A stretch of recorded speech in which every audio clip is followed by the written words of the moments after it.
Hey up, Nick Skinner here from Toofatlardies and also from episode 7 and 33 of the Yarkshire Gamers Elite Big Wargaming podcast. Um, I was in London the other day with Sid and Richard and Dave Brown, and we were walking through Soho. We were on our way to a restaurant, but we had a bit of time, so we stopped at a bar, and we noticed outside this bar it had a sign on the window, and it said, "Wargaming bar, all drinks, 10p."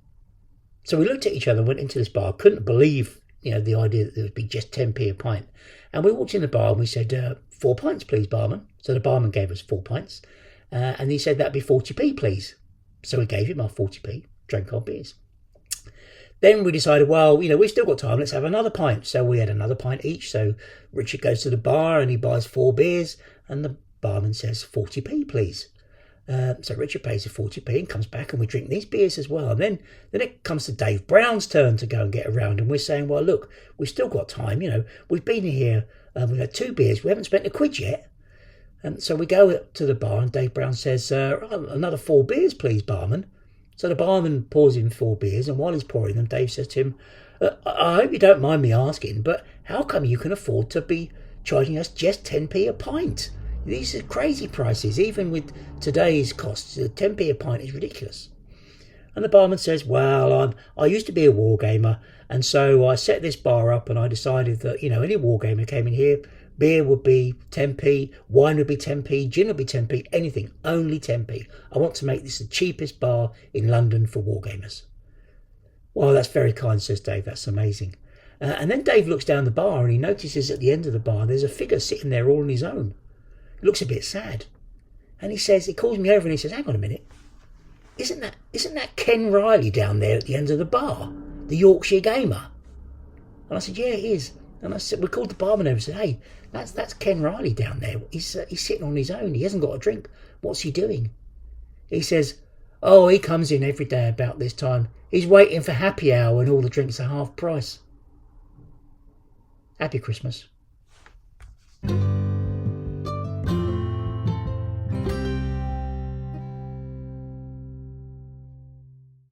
Well, hello and welcome to episode 37 of Yorkshire Gamers, our Elite Big War Games podcast. And not only is this episode 37, it's also episode 4, because this is a Brews in the Binyard episode, and it's the Brews in the Binyard Christmas special 2022. And if you're not familiar, these shows are very, very different to the normal interview episodes that I do on this podcast. So, first of all, you'd notice that it wasn't me talking at the start. It was the wonderful Nick Skinner from Toofatlardies. And in the Christmas edition each year, I get the previous guests from the year to send me a Christmas message for the listeners if they possibly can. And Nick has knocked it out of the park this year with that lovely little joke that he came up with there. Very amusing and very much enjoyable. So much so that I decided to open the show with it. So thank you very much for that, Nick. And thank you very much as well to all the other guests you are going to hear over the course of this podcast. It's only a week since I put the last one out, which was the second part of the interview with Henry Hyde, and that has gone extremely well. Lots of positive feedback, really high numbers listening to it. A lot of people enjoy listening to Henry, so it's no surprise. And I had a really good laugh with him. And talking and laughs, that's kind of where we're going to go with this podcast today. If you haven't listened to a Brews in the Bunyard before, then be prepared. We do a lot of jokes. We loosen up a little bit on the language, and we just have a really, really good laugh. And if you're a little bit sensitive, we're not trying to offend anyone. I didn't try to offend anyone with my 8 out of 10 Bill Hooks review, but somehow I managed to. Anything that you do hear on here is pure fun, pure humour. It's three good friends chatting away and talking about a hobby that they really, really love. And speaking of those friends, we've got Alex Sotheran from Storm of Steel, and would you believe it? I've got Sean Clark from God's Own Scale. I'm so glad that Sean has done this. You will know that he has stopped his God's Own Scale podcast after 50 episodes, 50 brilliant episodes, I have to say, and sort of stepped back from his limelight in the hobby. And he has decided to grace the airwaves for another Brews in the Binyard, and I'm really happy with that because he is an integral part of what Brews in the Binyards is all about. Just a quick note on the recording of the podcast. Unfortunately, we had absolutely loads of problems with Sean's internet connection, which dropped out a few times. It wouldn't let us record all of his parts for some of the podcasts. So I've made a little bit of a joke of it, and I just want you to imagine Sean being abducted by some aliens, and you'll get what I mean when you get to the point in the in the episode when that happens. But yeah, I hope it doesn't spoil your enjoyment. I've tried to make it part of the show, and I think it's fitted in reasonably well. But if you'd all like to give generously so Sean can get a decent internet connection, that would be great. So it's a long one. You want to sit back. You want to make sure that you've got no sharp objects around you just in case you start laughing at any particular moment in time. Make sure the kids aren't listening, and we're ready to go. So without further ado, here's interview.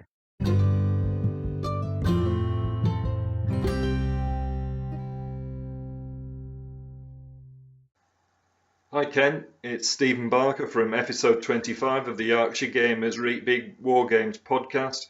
It was great to reminisce about our formative wargaming days that afternoon, Ken. I really enjoyed it. I'd like to wish all your listeners and viewers a very Merry Christmas and a Happy New Year. May all your wargaming rivers flow the colour of dirty, mucky coffee. All the best.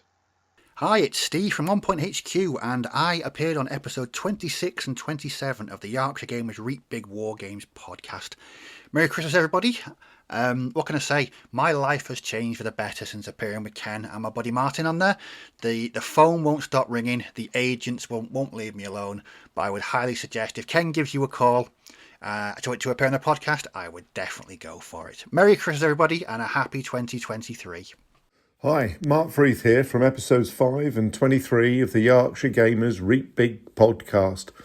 I'm the host of the Wargames Holiday Centre, and I just wanted to take an opportunity to wish all you gamers out there a very Merry Christmas and a Happy New Year. I'd also like to say that I wouldn't be leaving this message if it weren't for the host's genial, affable and lovable nature. Every episode so far has been enlightening. Okay, is that enough, Ken? Shall I leave you with the bank details for the transfer? It was a tenner, wasn't it? Why are you shaking your head, Ken? Stop. Merry Christmas, everyone.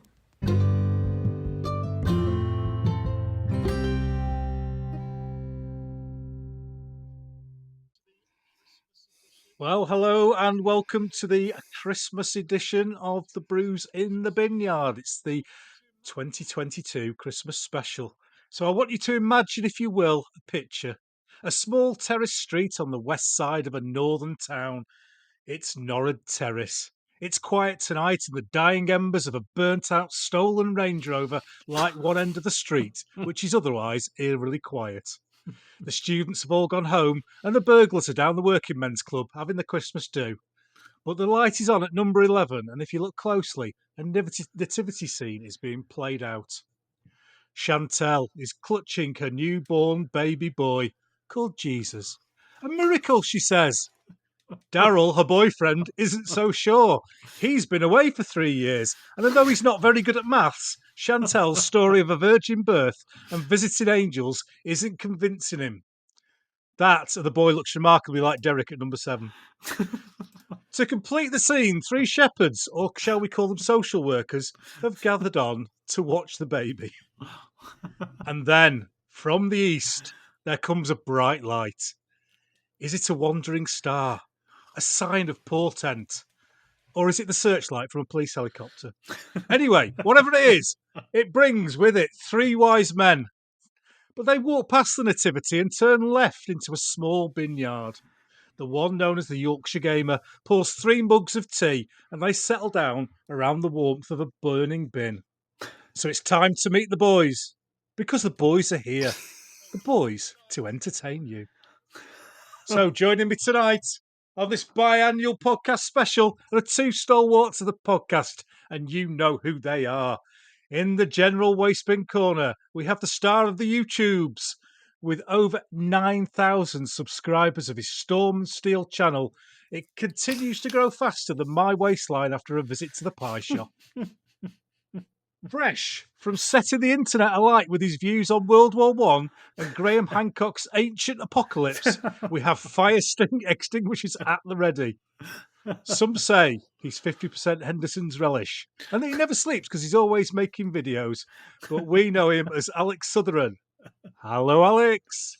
Evening, Ken. Thanks a million for that. Thanks so very much. What an introduction, eh? What a terrific introduction to the start of what is now a tradition. Two in a row is a tradition, isn't it? At this point, Right, it is. And this is episode 4 or 5? I can't remember. 5. Was it 5? Is it? I thought this was the second Christmas special. We've done two summers. No, 4. 2 summers, and this is the second Christmas. Oh, okay. Well, I, to be honest, I blanked all of them out. So yeah, the trauma was just too much. I've got a degree in engineering and I know fuck all about counting. I'm an archaeologist, mate, not a mathematician. But what can I say about my other guest? Over by the discarded car batteries and wearing an absolutely amazing costume that I was completely unaware of. He's been a huge voice for the smaller scales for many years, and when he recently decided to step back from his wonderful God's Own Scale podcast, the outpouring of thanks and well wishes from the War Games community was wonderful to see. And we're here tonight to celebrate the recent announcement that Sean has been made Professor of Mexican Revolution Studies at the University of Stoke-on-Trent. And he's about to embark on a sold-out worldwide lecture tour of his best-selling book entitled Pancho Villa and That Other Bloke. Emilio Estevez. So, I want everyone to welcome Wargaming's favourite Clark. And I'm sorry, Richard, it's not you, mate. Hello, Sean. I've got strong competition, haven't I, with Richard there. But he does spell it slightly differently. So I like to think I'm the favourite Clark without an E. Is he a splitter from the He's Clark a splitter clan? with an E, yeah. Couldn't afford him up north. What the listeners can't see is that Sean's turned up as though he's been dressed in an explosion in a paint factory.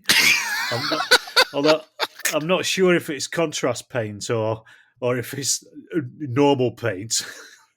It's like a sheet from a 60s love-in. Oh God! Put it back down. I'd rather see the top of it than what's underneath it. Thanks. Yeah. Sean is resplendent in a Mexican hat, a rather disturbing 1970s porno tash, and what are they called? A poncho, is it? Or Poncho, yeah. poncho? Yeah. See, Yeah, I well know done. I know my stuff. Don't I? Otherwise known as being on trend in Stoke-on-Trent. Excellent. We've reached 1976 as far as the fashion stakes goes. Oh, That might be just the brilliant. moustache. It could well, yeah. Oh, what can I say? But it's glad that you've entered into the spirit of it. Well, I've come in straight from work, so I couldn't be asked to get changed. So I thought I'll just Keep the uniform on. keep I the wasn't sure uniform whether on. it was. Yeah, it was work with all that padding at the back of the room. I thought you were somewhere else. Yes.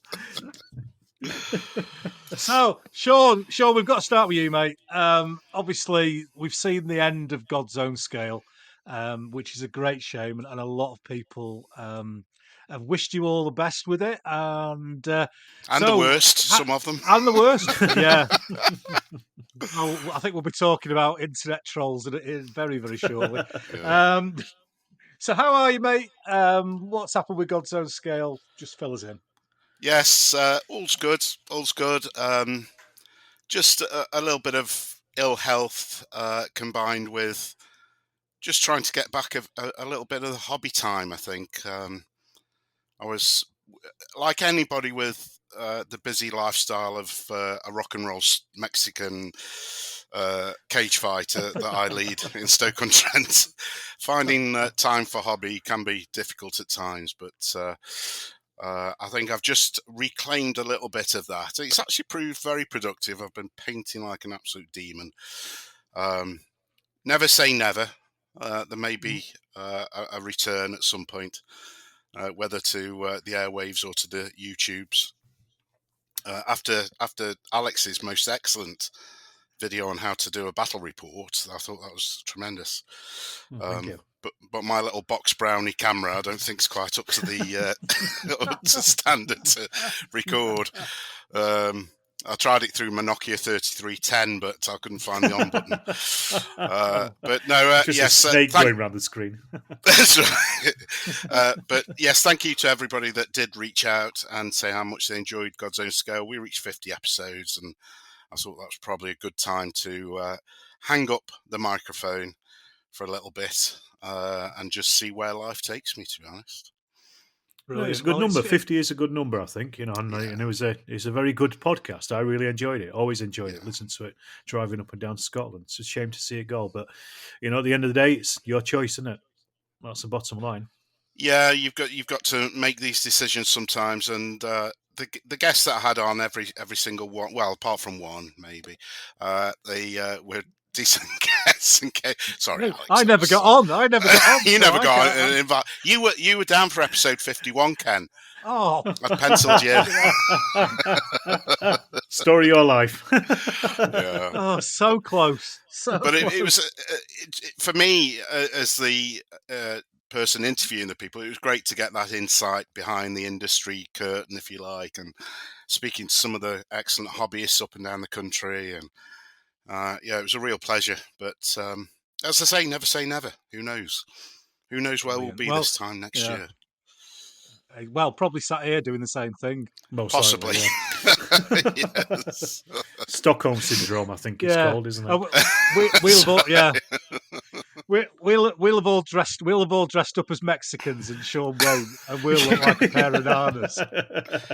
What Ken isn't telling the listenership is that he's kidnapped me and Alex, and we are stuck in his basement.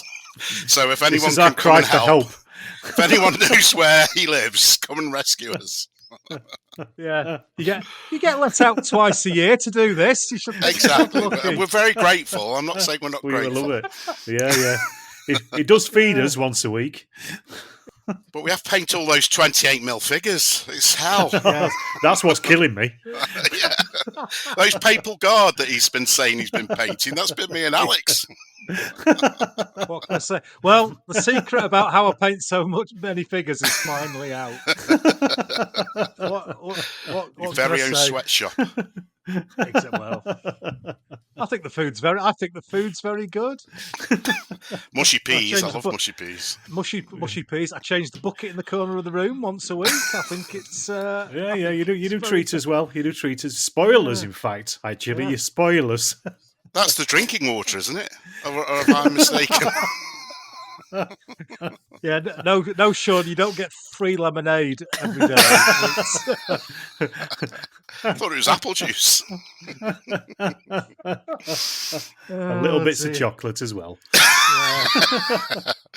He's got a heart after all. Yes. And I thought we'd lose our monetisation a lot longer than 10 minutes and 30 seconds. No chance. No chance at all. 10 minutes in. Yeah, I'm just a bit worried, Alex, that you said 50 is a good number. I'm on 35 now. No, this is 36. No, 37. Jesus Christ. You're not good with numbers, are you? You're not yet.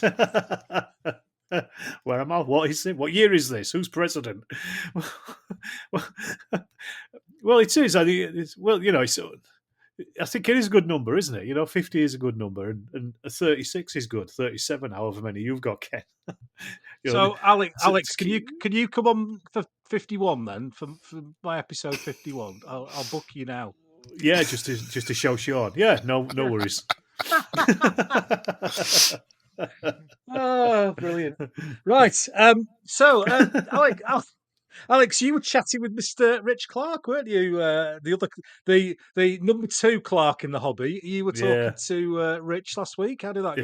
If I could have got a word in edgeways, yes. It was, that was very good, actually. We've been talking about it for a couple of weeks, and it was just a chance to talk about history and wargaming, really. Because obviously he's big into his history, and obviously he's big into his wargaming as well. So it was something to chat about. Yeah, we covered quite a lot, really. Because I'm also interested in rules and rule mechanisms, and how people arrive at rules mechanisms. And people like Toofatlardies are quite innovative in the wargaming world, as I'm sure you're aware. A lot of people don't like it, some people do like it, and I'm one of the ones that do like it. But I like a lot of board games for the same reason, because they're innovative, because they'll take what is basically an old rule mechanic and completely change it around to something that you've never even thought of. Whereas I find a lot of war games rules are quite staid and plodding and a bit pedestrian. Shit. If that's how you want to describe it, Ken, then that's how you want to describe it. I'm just saying that I find them personally that they are a little plodding and pedestrian. This is the adult version. Remember, nobody listens to this one. It's a fair point. but yeah. So I was really interested in just finding out what happens under the bonnet to Toofatlardies stuff, really, and how he gets, where he gets to. And I think we covered some of that stuff. We had a bit of a laugh. I got demonetised. Yeah. I've only watched. I saw that. I only managed to watch half of it so far. So does it get a lot worse later on? Does he go on an epic sweary rant about something? I don't really know actually what it was that upset people, because he was on pretty good behaviour, to be fair. It was probably more me swearing, saying people's understanding of the First World War is bollocks. I think that might have been the thing that that was picked up. I don't know, because it's the first time that it's happened to me on my YouTube channel that I've had a limited monetization on a video. But it's happened. It's happened to me once as well. And do you two want to guess which episode it was? Any idea, Alex? Can't think. Henry Hyde. It was a Henry Hyde one. Henry Hyde, most definitely. Yeah, definitely. Yeah, because Henry swears like a trooper all the time. He did on that one. He turned the very air blue. It shocked me. It shocked me as well. Yeah, it's like when your granddad swears at you. You're just like, what? Where'd that come from? And that rant about the mud-coloured uniforms. Oh yeah, absolutely. Yeah. He'd gone, and he was 20 minutes later. So come back, Henry. I'd gone downstairs. I'd made some toast. I'd come back up. I'd walk the dog. He's still going. He's still going. Bless him. Yeah. So I don't know why. Yeah, like you say, I don't know why. Sometimes they demonetized. I don't know whether people actually listen to this stuff or whether it's like a robot that picks out the swearing. Yeah, I think it is, because I've asked for a human review, so hopefully that'll get it monetized again. Poor bastard. I mean, just sitting through that for 2 hours of us talking about toy soldiers and history. God, imagine that. Oh, dear me. Probably want to listen to about 10 minutes and go, yeah, it's fine. Just let it go. Yeah, wouldn't it? Yeah. I don't want to listen to the rest of this. Well, we've got a great collection of questions from viewers and listeners later on. But before we do, I've got one question for Alex, actually, because I don't know if you remember, towards the end of the last episode... I can't remember the beginning of the last episode or any of the others. Exactly. What do you think I am? You said that you would rather trap your dick in a fridge than carry on with that particular episode, and you did carry on. So we do have a question. Actually, I think it wasn't. It was actually slam my dick in a fridge door. Yes, it was. If you're correct. Sorry, and the question. It's a whole different beast. There's two different things. Two different things. And the question from the medical advisor for this show is: are you still pissing straight? No. Short answer. But one of those is for pleasure and one is for pain, isn't it? That's it. Absolutely. Yeah. I'm not going to Stoke tell you which is which. No. Is this the Rotherham District Fridge Dick Slammers group? We don't like to say too much in the open, so I'd rather just draw a discreet veil over that. And We don't talk about the Dick Slammers Club. No. First rule. The first rule. Don't talk about it. Second rule is don't trap your dick in the door. Yeah. Open it again. I could just imagine you all meeting on a Sunday morning at Curry's on an industrial estate somewhere. Mummy, why is there some blood on this fridge door? Anyway, I could tell you a story about a vacuum cleaner I found once on an industrial estate. Oh, go on. But go on. no, we'll save that. We'll save that for off the air. What, like we're going to get remonetised? Yeah. Well, it was a key bit, a key bit of evidence in a report of a guy who'd been kidnapped, and he'd said he'd had a vacuum cleaner shoved up his backside. And where they did it was on this industrial estate. So me and my colleague, as two young and very keen detectives, thought, well, we'll just have a little scoot up to this industrial estate, see if there's a vacuum cleaner lying around, and there it was. Yes. Oh, God. Crikey. So I thought, perhaps he is telling the truth. Yeah. I don't think I've ever seen that on like The Sopranos or any of these like really. It's inventive, I guess. It is, yeah. You know, good points for that. So yeah, welcome to the Wargaming Podcast, everybody. I don't think it was switched on at the time. I don't think it was like a way of evacuating his bowels, but I think they missed a trick there, didn't they? They did. 18 minutes in. Have we mentioned Wargaming yet? Briefly. In passing, wasn't it? Somebody tried to, but just moves quickly on. Soon got shut down, didn't it?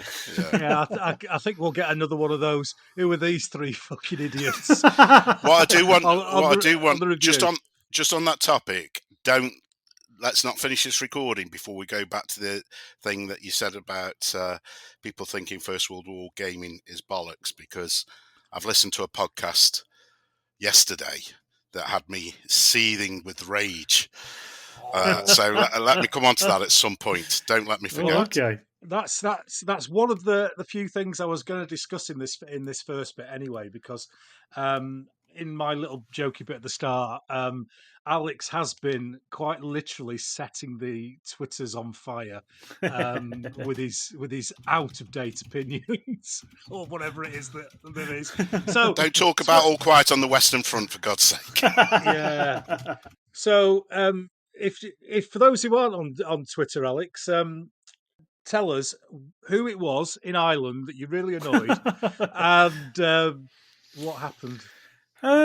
I just put a picture up of Haig in 1918, November, with his chiefs of staff and their chaps. You know, the army commanders of 1918, arguably the architects of victory. It was a photograph taken just after the armistice, I think, at their Morel-sur Lisieux. I can't remember the name of the place, but it was their HQ basically, and somewhere in France. You know. Yeah, somewhere in France. And there was a few comments here and there. Somebody, we had a relatively polite arguments about how we saw Haig. One chap who, he didn't think he was all that. I do. So I pointed him towards a book that I thought might change his mind. He said he'd already read it. So I said, well, there's no point arguing anymore, is there? Because if that's not going to change your mind, then I'm a Twitter conversation isn't. And we parted, I think, not friends, but not enemies. But then somebody else retweeted it and just said donkeys. This fella, what did he call himself? Screenwriter, Irish screenwriter in Cali, I think he's called. So I think Irish guy lives in California. Which then, all I just said was, that's not how it was. I said Architects of Victory. Then he said, then he started. So he basically was pulling out all the 1960s tropes and rubbish about the general headquarters of the First World War, the British Expeditionary Force, at least. And and I just said, something along the lines of that's not right, really. And then he blocked me. And before that, he put me on a list, because when somebody puts you on a list on Twitter, you can see what the list is, and the list was something like gobshites or something like that. I think it was. Wow, nice. That's quite an achievement. I wish I'd screenshotted that, because I missed it, because now obviously he's blocked me, so I can't see which list he put me on. But I retweeted it and said, this is a perfect example of the misinterpretation or misunderstanding of the First World War, and I might use it as an example. And then quite a lot of other people who, because I follow people who are First World War historians, and some of them follow me back and things, they all jumped on, and then there was just this like hundreds of comments, and literally everybody came out of the woodwork just to say, actually, that's not how it happened. This is a really old bollocks trope, and it's shite, and you don't know what you're talking about, pal. Read some history. And literally, the 99% of the comments on it, and I think he responded to a couple of people. But again, it was difficult to see because I was blocked. So I just logged into another burner account, and just checked what he'd read. That's the way around it, folks. The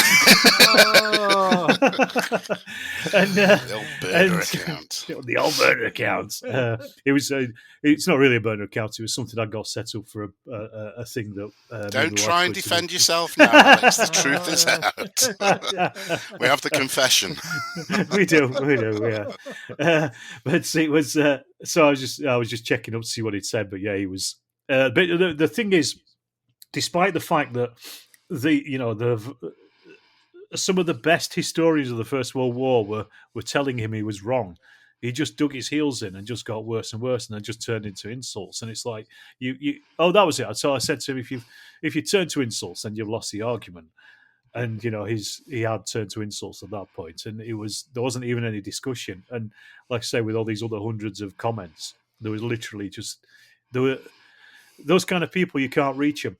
Now, the thing with that is, right, it was one idiot. It doesn't matter. He's an idiot. He's going to go through his life thinking that. It doesn't matter. What I found good and interesting is that there were so many people that were on the other side of the argument, and vociferously so. It's not a minority anymore. It's a majority view from what I can see, or at least within that area of Twitter, within historical Twitter, or people who follow people for history. So I think, arguably, the what used to be called the revisionist argument, which I don't think really counts anymore. I was talking to Rich Clark about it. I don't think it counts anymore either. They used to be called revisionist, like John Terrain and Gary Sheffield and Paddy Griffith, people like that, because they were revising the perceived history. And I think the history has now changed, and they are now becoming it's becoming the history of the First World War has changed somewhat in people's views, and it's been pegged away. It was even Simon Mayo said this in what's it called, Mark Commode's review of All Quiet on the Western Front. Even Simon Mayo said, well, some of those arguments have been challenged in recent years. So if it's getting through to people like Simon Mayo, then in between introducing Kajagoogoo's latest hit. Well, it was on their film review thing, but yes, I think he went straight on to Kajagoogoo straight after it. Or Shawaddy Waddy. But I just thought, I think it's received wisdom now, Alex, isn't it?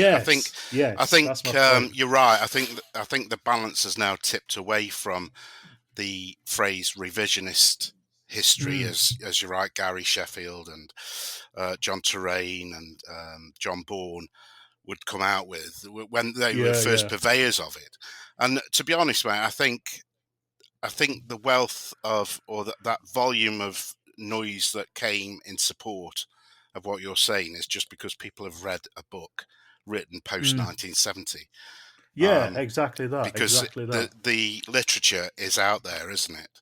And people can still form their own opinion on what happened, but you've got to have some substance and some weight of evidence behind it to back it up. So I strongly suspect Irish screenwriter or whoever he was is probably of the Blackadder Goes Forth mentality. Very much so. Yeah, very much so. Do you think he's got a forthcoming play coming to the stage in Dublin called Over the Top, All My Mates Are Dead? Donkeys. Donkeys, yeah. Yeah, most likely, yeah. He's probably working on it as we speak now.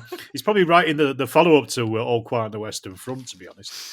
As often happens with when people like this pop up on Twitter, I will do some due diligence and go back through their old tweets and see who they're following and what have they liked. And there's generally always the detective. Generally a bit of porn in there. And if they've got double figures followers, then you're usually surprised. So, I think I thought it was actually quite an interesting exchange. And I don't think he had any supporters at all. No, I don't think he did. I don't think he did, Alex. He may have had one. I may misremember, but as you've said, whoops, there's my burner account. the overwhelming majority, if not all, saw through what the comments he made, and why it was wrong. Not just bandwagon jumping to say it's trendy to say, well, the donkeys myth is just that, a myth. I think it's because people are more educated these days and there's more literature available. I think you're right. Yeah, and I think it is changing. I think it is coming into the public consciousness more. I mean, I spent a lot of time during the centenary fighting with these kind of arguments. So I don't care if that guy thinks they were donkeys or not. I was just doing it to wind him up in the first place anyway. I'd let him think what he thinks. It makes no difference to my life.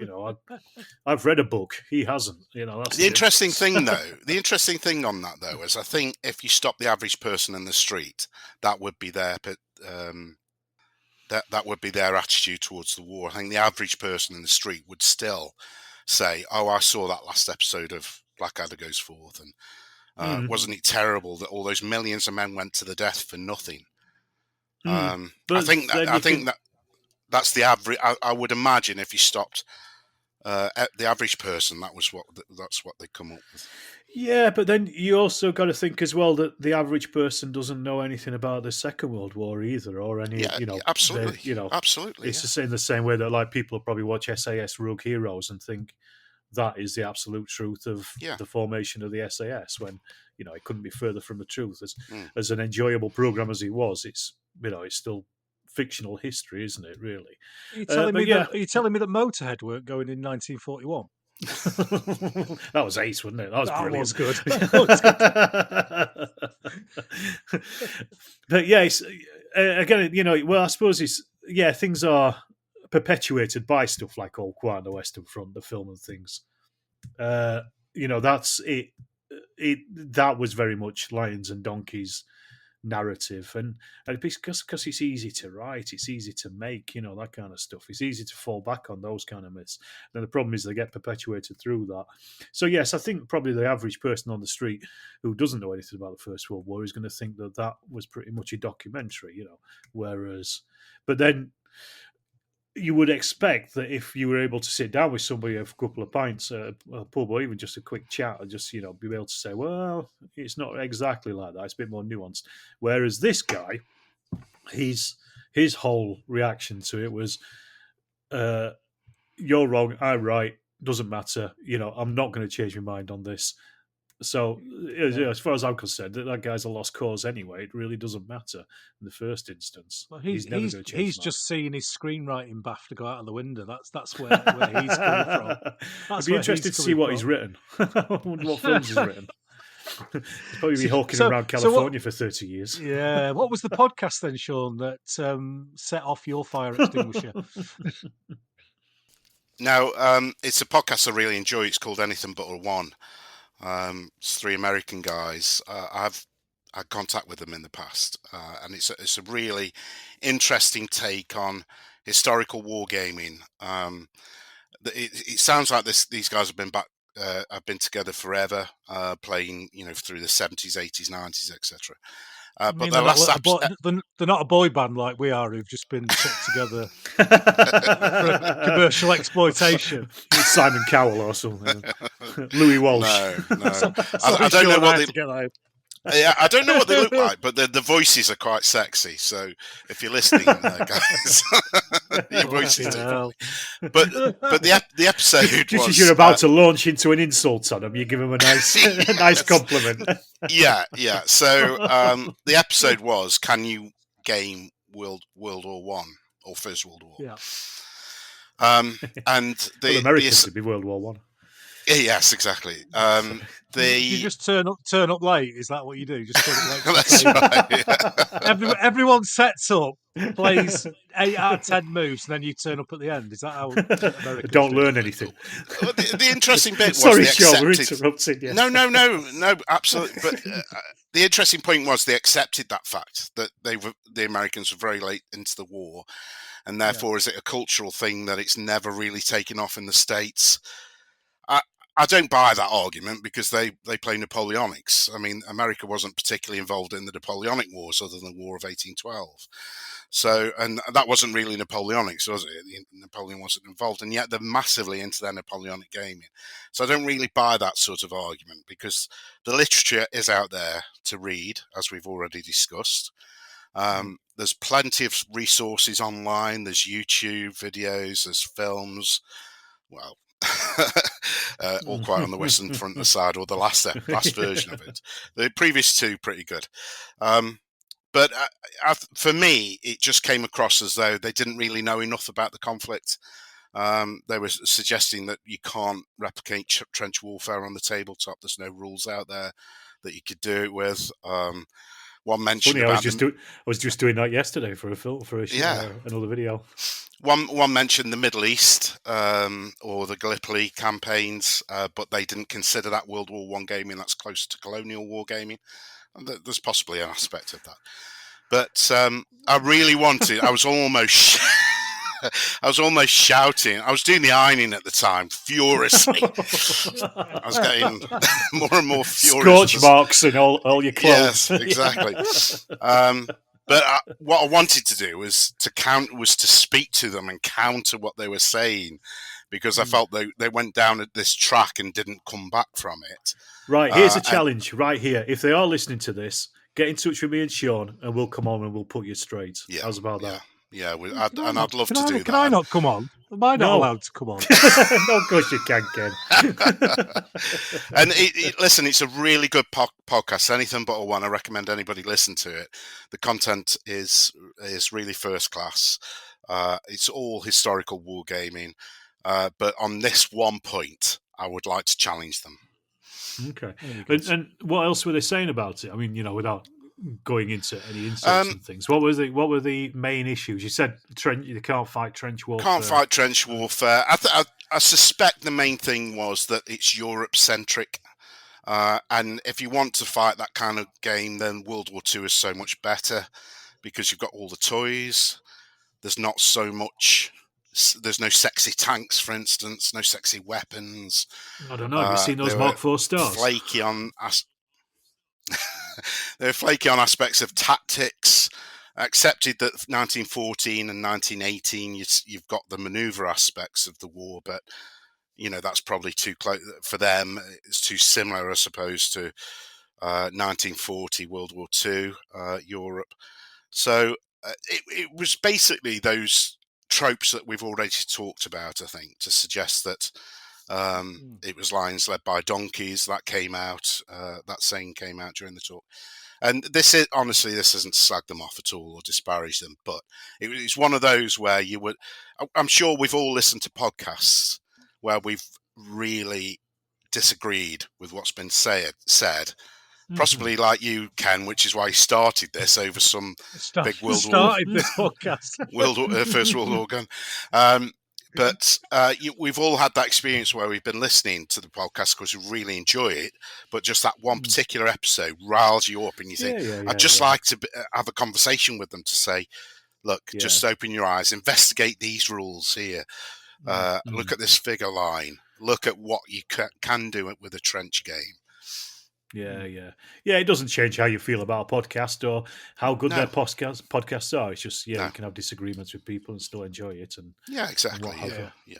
Yeah. There's nothing wrong with that. Twats. We're not... I don't condone that comment, gents. No, do I. And to be fair, I listen to that podcast as well, and there have been episodes where I've had a similar feeling. There was a Napoleonic War Games rules one, which was basically 3 hours of people saying how they hate Napoleonic War Games rules, and then I'd never actually going. But what I really do like is So yeah. But then there'll be people who listen to this and go, when are they going to talk about wargaming? When is it going to get serious? 37 minutes in, folks. Not yet. Yeah, I'm still licking this car battery. I'm having a great night.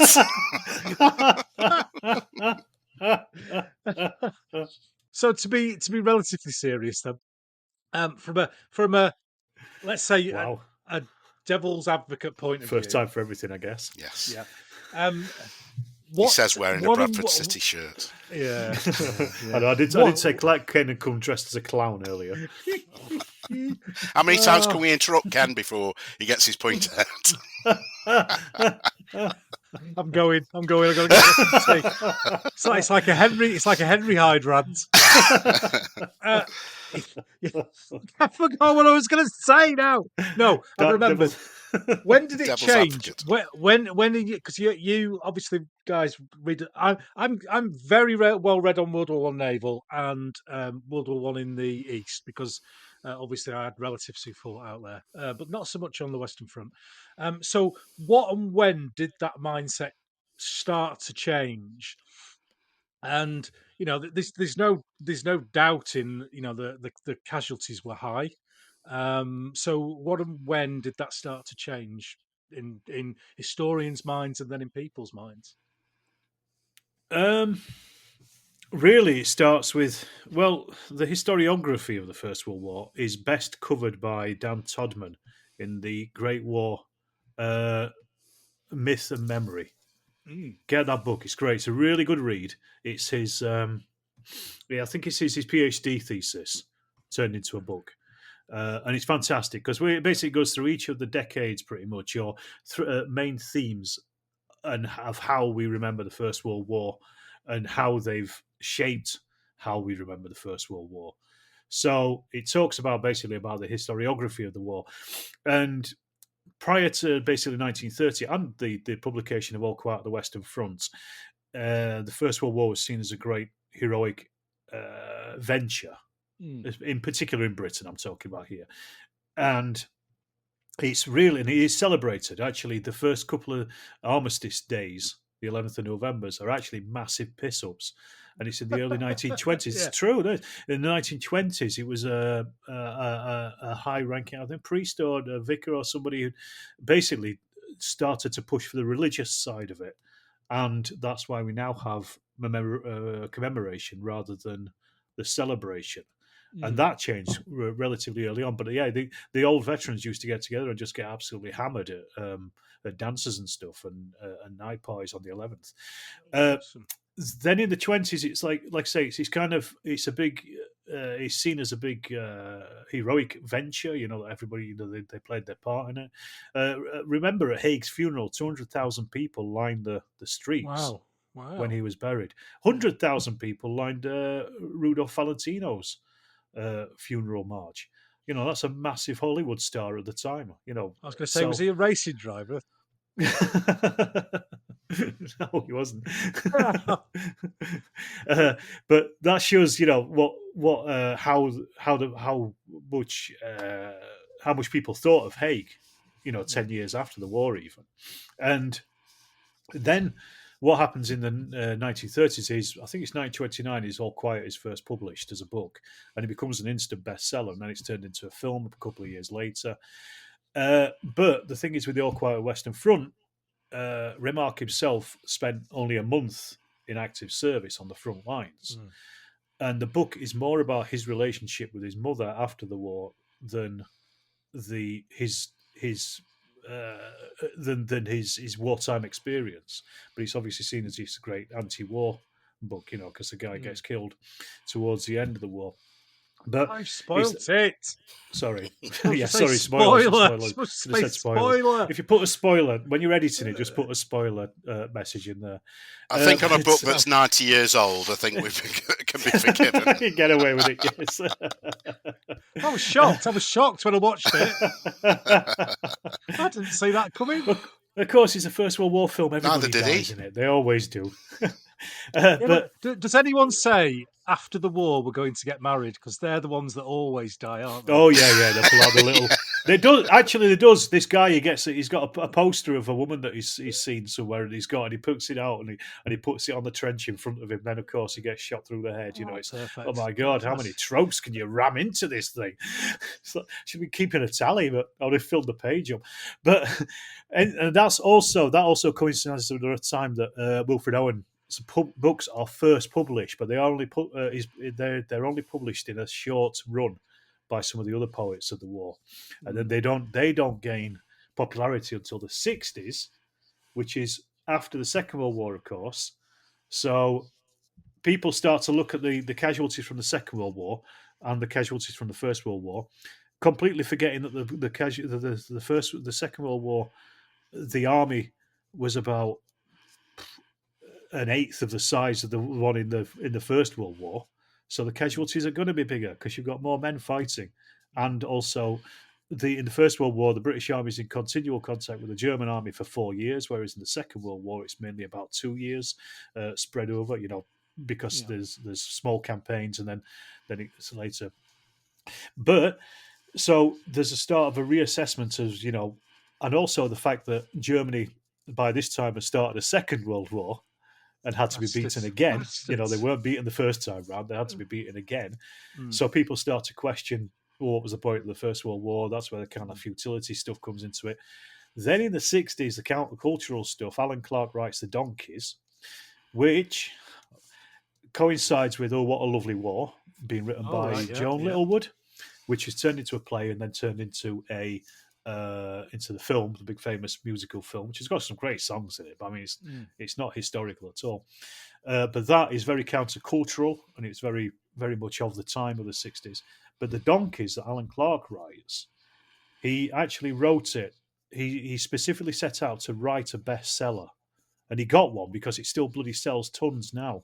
People still read it. He opens with a quote from, I think it's Ludendorff, says something like the lions led by donkeys, meant to be describing the British Army. Ludendorff, whichever it was, didn't say it. It was meant to be said of the French during the Franco-Prussian War in 1870, and even that is probably bollocks anyway. So Alan Clark made up the quotes that the book is named after. He also had, was it Little Heart, was advising him. And even Little Heart, even though he was a massive Haig, he was anti-Haig because he was more about tanks. He was anti-Haig. He told Alan Clark to tone it down, and Alan Clark didn't listen to him, and still went ahead and published it and put this book out, and which literally with the specific intention of making a bestseller, which it made him his fortune, and it pushed him on to become a writer. That was his first step towards being a writer, and he wrote for the rest of his life. He wrote Barbarossa and things like that, which I read before knowing about his background with the donkeys, and I wonder how much of that is bollocks as well, to be honest. But then, so those things kind of cemented stuff, and with the 60s as well, you also get the Wilfred Owen, the re-emergence, even though he'd been published in the 30s, he's kind of brought back to the fore as well, and Siegfried Sassoon as well. So all that poetry stuff starts to work its way into public consciousness. So you've got the donkeys, you've got the poetry, you've got Oh, What a Lovely War. These things kind of work together. Then A.G.P. Taylor writes the First World War in Illustrated History, which suddenly appears on all the curriculums of all the school kids across the country. And this is in about the 60s, I think, mid-60s. He is a Quaker. His family were against the war. During the war, they were what's the word? Conscientious objectors, pacifists and conscientious objectors. So arguably he has a bias. When you read it, it's nonsense because he's just talking about nobody had any strategic ideas, they didn't know what they were doing. This is before any of the official secrets actors allowed any of the opening of the archives. So, these historians at the time are only going off what they can get, and it's not a great deal. So they're not actually delving into the archives as historians are able to now. So that kind of cements people's ideas as well about it. Are they on a 100-year release, or what release schedule? I think it's about 50 years. I think it's 50 years. So I think he wasn't open, and obviously there's a vast amount of archives from the First World War. There's so much of it. Unit diaries all the way down to battalion level of every battalion that served, and then you've got all the officers' memoirs and all that stuff. But he unfortunately didn't use any of that as his research. So that kind of cements. But then in the 70s, you get John Terrain. This is a historiography of the First World War for you. I do apologise. You've set me off now. You wound me up. I wound him up. But then in the 70s, you get John Terrain. He writes The Educated Soldier, which is about Haig, and it's a reassessment of Haig and his standing, and basically, it's more how we see Haig now, or how historians see Haig now, as basically, the man that brought the British Army from 100,000 men to 9 million men and beat the German army in the field in 1918. And he's the start of the revisionist historians. So you could probably argue that revisionist First World War history begins in the 70s, John Terrain.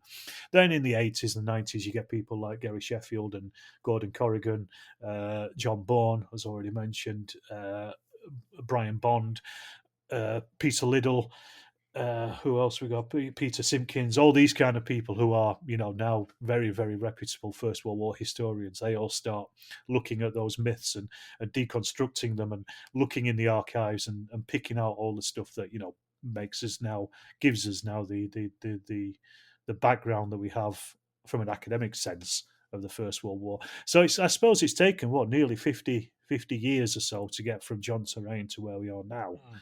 From a historical point of view, but then the problem is you get things like Blackadder comes along, which is very much based on the 1960s or What a Lovely War, donkeys shite. Yeah, but it wouldn't have been anywhere near as funny if it wasn't, though, would it? It'd be better. Yeah, if that final scene was all of them stood in small groups discussing how great the small unit tactics were and how they were all going to go off onto the flank, and you do a little bit of machine gun fire, and we'll come in there, and you throw some. That would have been it wouldn't really work. If it was Blackadder and the SS-143, I would have loved it. But unfortunately, training pamphlets aren't a great what's the word source for comedy. I don't think. Yeah. Well, we could try. That could be our summer brews in the Binyard. We could do 2 hours on making. I'll start the script. Yeah, making World War I small unit tactics amusing. That would be very good. Very good indeed. Well, thank you for that, Alex. It's all right. I think most people have probably gone to sleep by now and turned off. So we can say what we want now. We'll wake them up in a minute. And talking of misunderstood periods, Sean, you put something out. I can't remember if it was on Twitter or Facebook, talking about Spanish Civil War and how that was wasn't a mainstream period. Where did that come from?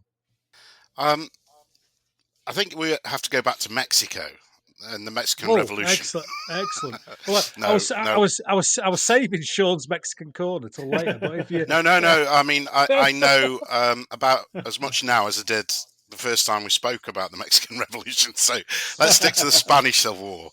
It's going to be another short one, folks. Yes, it will be. Yeah, I'm afraid so. It was just one of those things that came into my head. And I wondered what the feeling is towards it, because it offers so much. In my eyes, you gained the Spanish Civil War, Ken, don't you? So you've got your opinion on this, but I'm interested in a lot of civil wars. I think civil wars runs throughout my wargaming. To be honest, I'm always fascinated what it is that causes one country to turn on itself and fight for whatever cause that is, whether it's to overthrow a government or to bring in a new political ideology or religion, in fact. But for me, it has a lot of the advantages of early early Second World War. But with a lot more colour to it. There's a lot of interesting characters. There's a hell of a lot of different factions and groups that you can choose to read up on and see what their motives were, whether it was left wing or right wing. I heard it described recently as the first war that could be said to be between that had a definite good and a bad side to it. Now, obviously, that depends on your politics, whether you're a fascist or a communist or anarchist, in fact. But it certainly was the first clash of the ideology between right and left. Whether Franco was a fascist is up for debate. I think academics would argue that he didn't start off as a fascist, albeit he took a lot of inspiration from Mussolini and Hitler. He was probably more of a monarchist, wanting to bring some of the traditional values back to Spain, but he wasn't really at the centre of things right at the beginning. Certainly when the coup happened in July 1936, it had been planned for a long time, and there were other characters involved around that. But that clash of these two huge political ideologies, you had the Russian Civil War, where the left had won convincingly and set up the first communist state, and whether or not actually post the Russian Civil War that was true communism that came out of it, or it was some bastardized version where Lenin and the Soviet government adapted communist ideals to their own ends and their own gains. It is another point for debate, but certainly there was that communist left that came out of the Russian Revolution, and then 15 years later, 12 years later, you've got the rise of the right wing in Spain that had followed the right wing, the rise of the right in Italy, subsequently Germany, then in Spain, and not, as well as it being a fight between left and right. Certainly on the left, there was many different ideologies that clashed, and probably subsequently led to the failure of the Republic, to be honest, in that there was no concerted or joined effort to fight back against the right-wing government, the right-wing rebels. If you look at the anarchists at the extreme left of left, who didn't believe in any central powers, no police, no government. It was all about having these committees that would decide what the laws were for the day, but everybody was to be free, the collectivization of farms, etc. And then you move from that to the communists, and then from there to the socialists, and you're moving further towards the centre, and then you tip over then into the right wing with the fascist forces. So it's surprising to me that the Spanish Civil War isn't better known amongst the general hobbyists, I suppose. Okay, it's Spain, and it doesn't involve Britain or Central Europe, but a lot of obviously Hitler learnt a lot of his tactics, or experimented with tactics like the Blitzkrieg during the Spanish Civil War, and you got the intervention and the proving of the ideas of those lightning strikes, and for me, the political element of it is endlessly fascinating. Why didn't Britain and France come in and support the Republic, whereas you got Italy and Germany on Franco's side? Why did we refuse to intervene?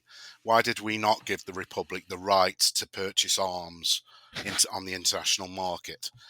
We denied them that, and really left the left-wing government, the Republic, and the Republican factions to founder and really die out very quickly. Really, it's the right wing with the support from Germany and Italy far outweighed any of the support that Stalin threw in with the help he eventually gave to the left. But like most periods, it's more than just the soldiers on the ground, isn't it? There's the motives and the tactics. There's the social situation in Spain at the time. Don't get me wrong; it was unremittingly bleak, the Spanish Civil War, with atrocities behind the lines on both sides, albeit on the right, probably 10 times worse than it was on the left, where the anarchists committed atrocities there. It was bleak. It was a bleak time to live in Spain.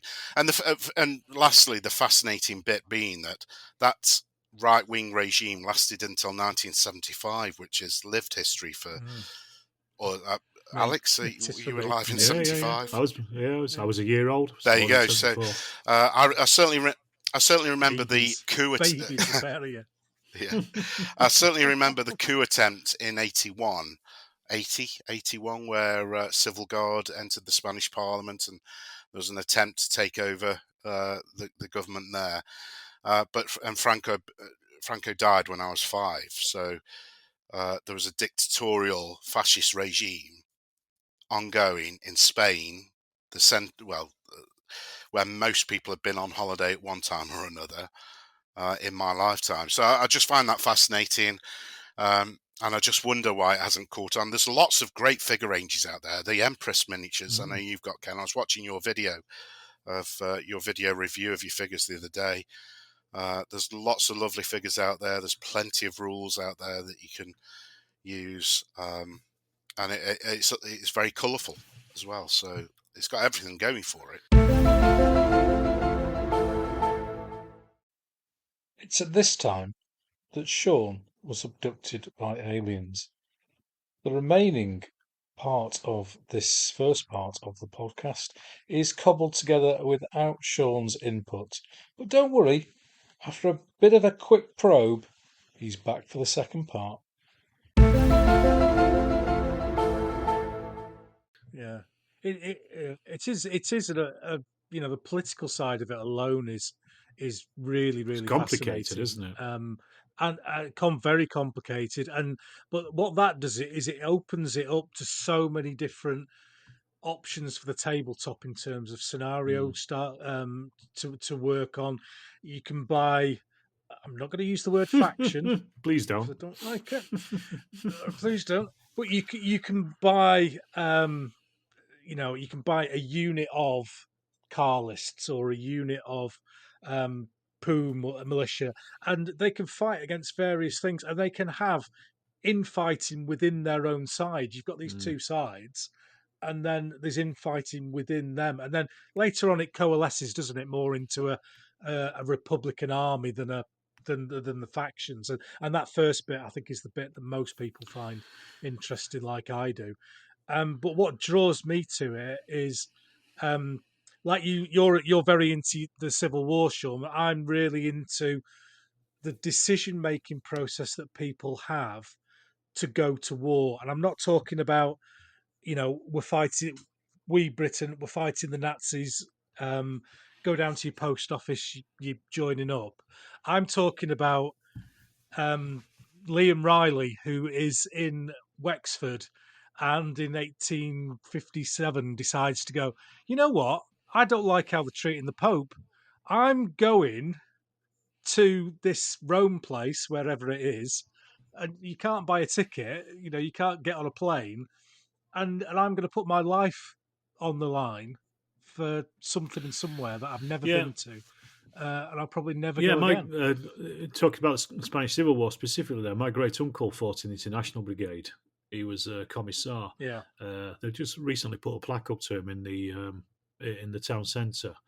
And yeah, so I mean, I've read his book. There's a book about him called Lion of a Man. It's a local publication, so I don't think difficult to get hold of. But yeah, I mean, it's one of those wars that I think I want to know more about. But having read Homage to Catalonia, I just got so confused about the different. Then they are factions within the left.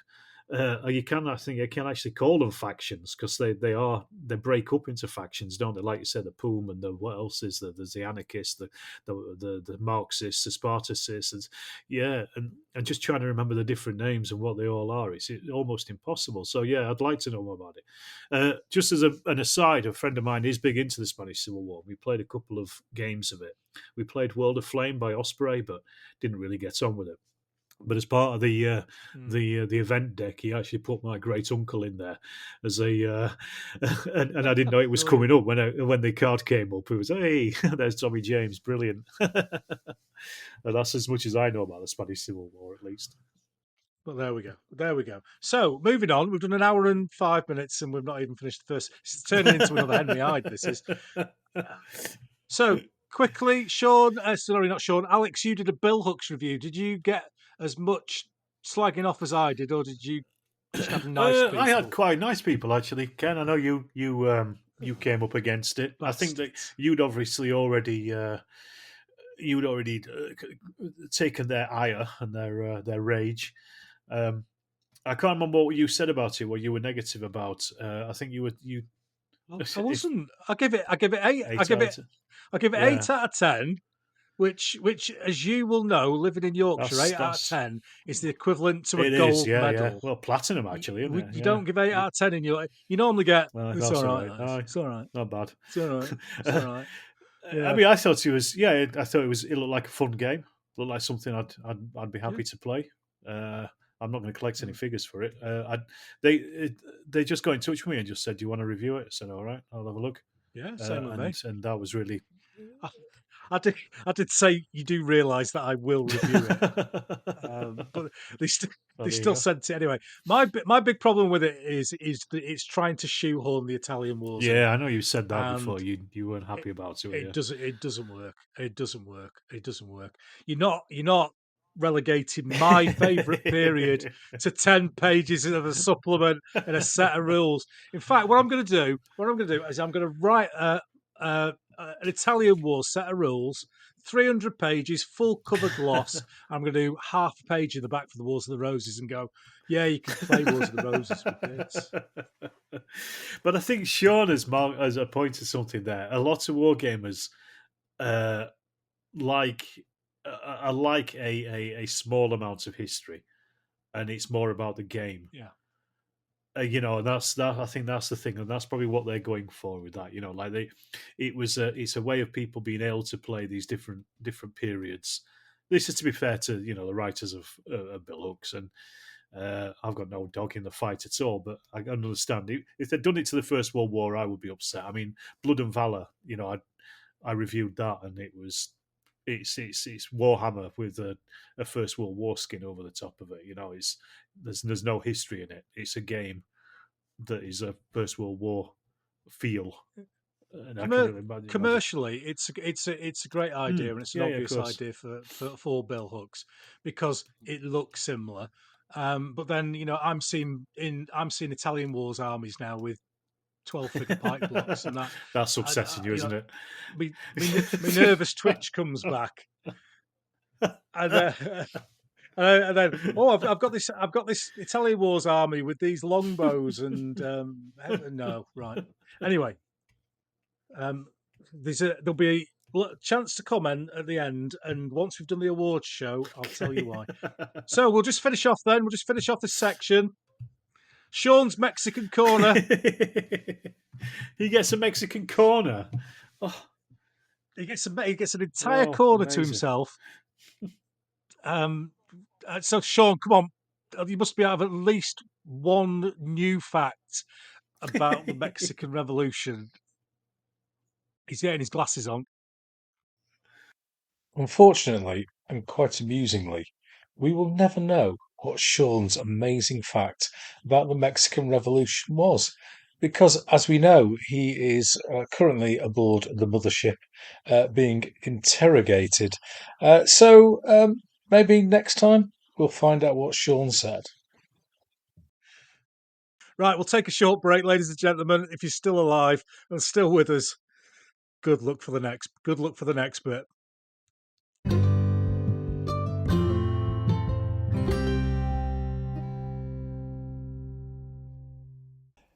Hello everyone, this is Martin from the channel 7th Son from episodes 26 and 27 of the Yarkshire Gamers Reap Big War Games podcast.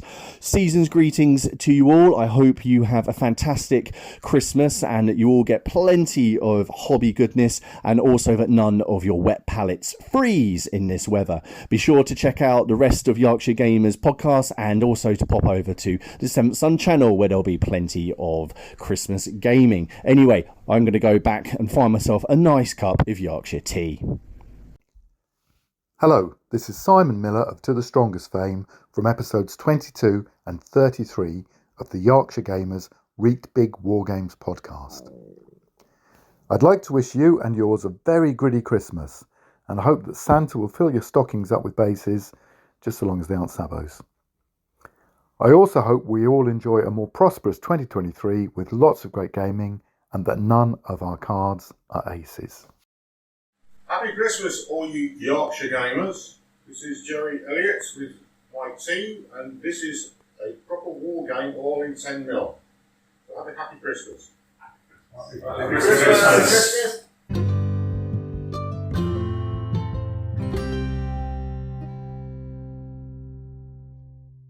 Well, you'll be glad to know. You'll be glad to know that Sean told a joke and it didn't record, which is probably this is the last time I'm ever doing this. which is probably good for all of us. But there we go. Anyway, Bernard Manning will be appearing. It was joke in the loosest sense of the term, wasn't it?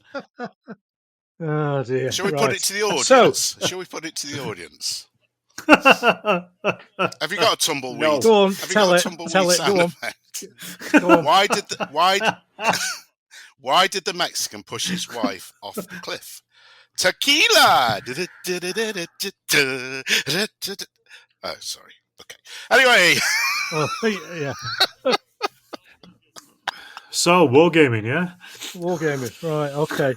That's my little turn done for the year. Thank you for that. Shortly appearing at Stoke, Burslem Working Men's Club. It's a tough crowd in there, mate, I tell you. With Irene who'll be doing hits of the 80s on a stylophone. Ray Vaughan's in there. I don't think you've lived unless you've seen a show at a Northern Working Men's Club. No, it's true. A turn, yeah. You watch Phoenix Nights and all the people down south are going, this is unreal, this is so funny. And everyone up here going, this documentary. Fly on the wall. Oh dear. Right, part two. There is structure to this. Even with you two, the structure. This is the bit where we review the Room 101 entrants that have come in since the last time that we were on, to give them the final seal of approval from my illustrious panel. And the first one, after we last did our summer brews in the Binyard, was Carlo Pagano from Australia. We talked about his Sands of Sudan rules. And he put in dice with hard-to-read faces. I would slam the door shut on Room 101. No, with the dice inside the room. Yeah, they are the devil's work. I'd go as far as to say that I don't actually like engraved dice either. Ooh. Especially the ones with the names on. Yeah. Like PCP and what have you. Yeah. I mean, I don't use them. And I understand why people, there's lots of them out there. I actually made some Storm of Steel ones as a competition giveaway a while back. But I don't like using them. And I don't like other people using them, I think I should say, because you don't know if it's a 1 or a 6. If it's somebody else's set of dice. There is that. And you're wondering, when the numbers come up or the thing comes up, you think, is that a 1 or is it a 6? Have they passed? Well, they're bad enough. They're bad enough, but there are dice with almost different symbols on every face. Games Workshop famously produced dice that, I don't know, it's worth more than gold, I think, their dice. But every single face has got a symbol on it that you have no way of telling what the hell has been rolled. They are shocking. What do you mean? So it matches something in the book? Yeah, It's like a circle or a square or something, and it means something in a. So for the one, rules. for instance, there'll be a symbol for a Space Marine chapter in one corner, and then lots of squirrely, scrolly stuff on the rest of the face. And then the two is similar, but all over the place. They are disgusting. They deserve their place in room 101. Yeah. I think we're all agreed on that one, we've had people with Roman numerals, which isn't too bad. Yeah. We've had people with hieroglyphics on them. These games isn't it like Saga's one, isn't it? Where you have each. Yeah. I'm going to say that word again. Faction has a dice with different symbols on it. They have a set of dice, don't they? Yeah, I'm not too bad with that because you're using it specifically for that rule set, and you're not trying to fool your opponent, which is one and which is 6. In that one, you're matching them to the battle board thing, aren't you? I'm not a particular fan of Saga, but yes, I see how they work in that compared to. Yeah, when somebody just tips up with a load of weird dice, and they're like, "Oh well, I know what the number is. Oh, that's a 6. Yeah, but it wasn't the 6 last time." Yeah. Ah, well. Yeah. I mean, with 20 figures aside, Saga didn't make it past the vaguely interesting stage at this point. The Yorkshire Gamer. Yeah. I thought it was a little overcomplicated for itself. It was trying to do too many things at once. Anyway, we've slagged enough rule sets off today. We're being positive tonight, aren't we? Remember? We are. So, Carlo, yours has been confirmed, young man. And this one got me. Sending a shiver up your spine. Yeah. The next one, Giles Allison, who came on the podcast to talk about his wonderful American War of Independence stuff, and he put in unpainted flag edges. I agree, actually. Yeah, I agree because it stands out, doesn't it? Oh, and it's a very simple fix. Simple, yeah. It's like edges of bases as well, isn't it? If you don't pay, MDF is usually okay. Actually, you get away with it. But if you're using card or plastic card, and you've got that white edge, it really does my bonkers in. But yeah, flag. You've done everything else. Yes. Just that last little bit. Yeah. And it takes 5 minutes. And it doesn't even have to be exact the same shade, as long as you've just got rid of that white stripe at the top. That's all you need. Yeah, I've seen what I would consider to be award-winning units, figures. Amazing bases, beautiful painting, set out nicely, looks like a diorama. And there's this big red arrow pointing to an unpainted flag edge, and that's all I can see. It's unforgivable. Yeah. All I can see. I pick up on it immediately as well. Yeah. Yeah, you just want to stamp on the figures, don't you? Well, maybe that's a little bit harsh, Alex, but... I've got many friends in the gaming hobby. Yeah, no, solo gaming all the way, yeah. Mostly solo. I've got loads of weird dice. After this, it'll just be us 3 anyway, so... Yeah, nobody ever wants to play with any of us. Yeah. We'll have a Brews in the convention, Brews in the Binyard convention, and we'll hold it on a table in Starbucks. With 28mm, 15mm, and 6mm figures. Oh, dear me. The next entry is from my mate Chris Flowers. We talked about his wonderful, massive Napoleonic games and going around the shows with sods. And he put in, and I don't think, again, we can argue with this one, rules without an index. Yep. It's a cardinal sin. Oh, Sean's I will say that episode was great. I love that episode. Chris sounded like a really interesting guy. Yeah, he's a great guy. Really great guy. But but do you know here what? Comes the but. Here's the but. You're butter him up, but getting him buttered up, and then it's the big but. You've got to draw the line somewhere, haven't you? because otherwise you put everything into Room 101. And for me, yes, obviously I like an index, but I can forgive. I can forgive not having an index. So I want to leave room for the really important stuff in Room 101. I don't want to fill it with everything. Yeah. Do you? Yeah. All right, I think that's a fair argument, and it's not a game changer. I won't chuck a set of rules in the bin. I think nowadays with publishing software, an index is relatively easy to make because you've got programs that do it for you. So why they don't have them, I don't know. But yeah, it is frustrating. But yeah. So as someone who spent half an hour trying to find something in Pickett's Charge, which are otherwise an extremely good set of rules. It's like, where the fuck have you put this bit? I have to say that is really good. But one of my favourite set of rules, Furioso for the Italian Wars. It's like it's been published in a blender. It's just bits of it everywhere. They just throw the pages on the floor and then randomly put them together. But spec it all together, bound it up, sent it out. That'll do. Done. Yeah.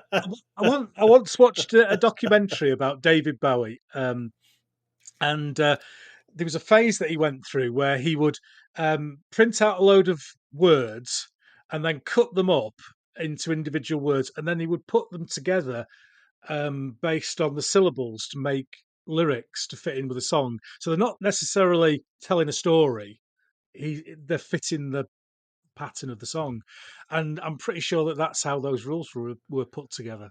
It's like William Burroughs, isn't he, where he wrote about three stories and cut them up and put them together as Naked Lunch. Yes, that's probably where Bowie's got it. That's probably where Bowie's got the idea. Of course, Bowie got it from somebody else. He didn't invent anything. You're not saying that he's... Oh, God, we are in trouble now. There you go. That's half the audience alienated. Oh, dear me. Anyway, quickly moving on. Yeah, could do 2 hours on what I think about David Bowie if you wanted. No, you're all right. You're all right. Thank you. Dear me. Right. Was he not a revisionist World War One? No, he really well wasn't. Was it that album Death and Destruction at Passchendaele, 1916? His collaboration with Motorhead. Yeah, that tip for you.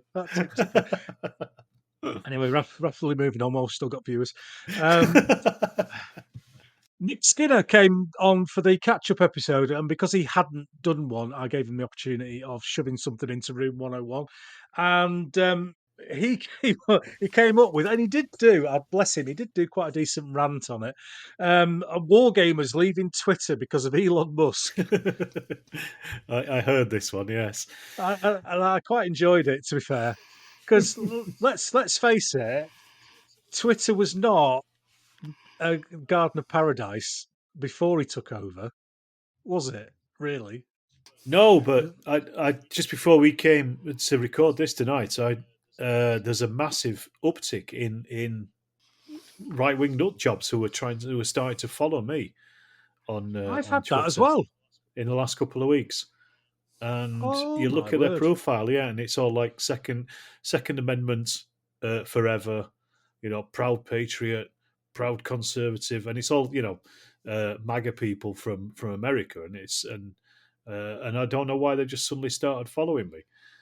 And you've had the same as well, Ken. I thought it was something to do with my People's Republic of West Yorkshire posts, but that's kind of a left wing thing, isn't it? People's Republic. Yeah, I would have thought so. Yeah. Maybe they're coming on to change me into a rabid right wing Christian, and maybe. Who knows? Who knows? Maybe I don't know. Maybe, but you've kind of put my mind at rest there, because it's not just me. Yes, I asked on Twitter just before we started, and I was checking just now, and a lot of people are saying, yeah, same thing. They're all getting it as well. Oh, Sean, have you had? You've just reminded me, because I've got tons of requests here that I haven't answered to follow me. Yeah. Of weird. Are you looking now? I'm looking at them, and they're very weird. I don't know what's going on. It's not all ladies from Eastern Europe promising me a life of happiness. There's a very odd. I've got a whole page of requests to follow me because I've got my my privacy settings set fairly high, so it comes through as a message. Okay, so they have to request to follow you. Yeah, I don't accept anybody. Wow, that's a bit James Bond Secret Service, isn't it? I didn't know it is. It's like those burner accounts. That's right. But it's very on the Twitter thing though. With Nick, was it about 2 weeks ago? We all thought Twitter was going to blow up, and we were going over to Mastodon. Sorry.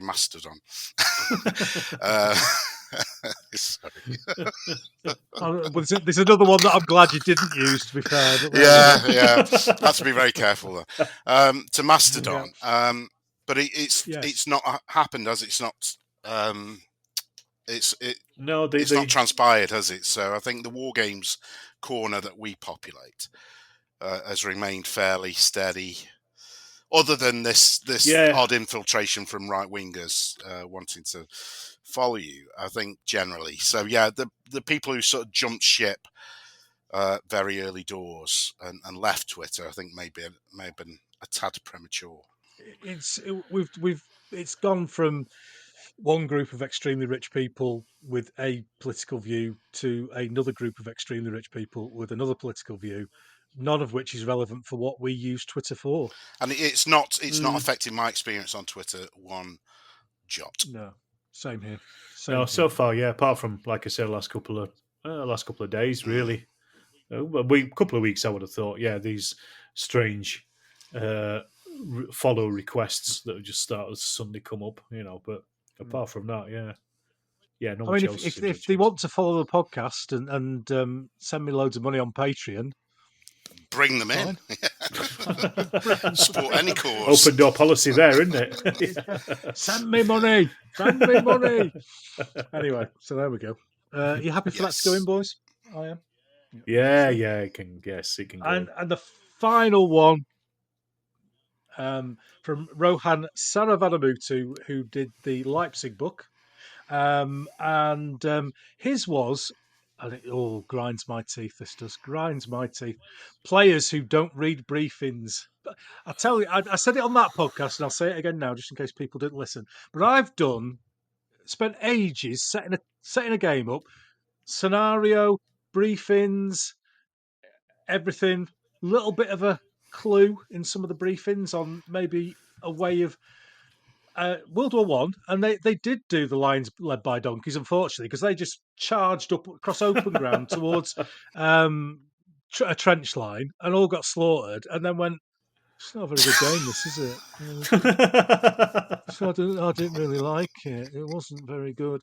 And it was like, did you read that bit in the briefing about going round the open flank and causing the British to leave the trenches?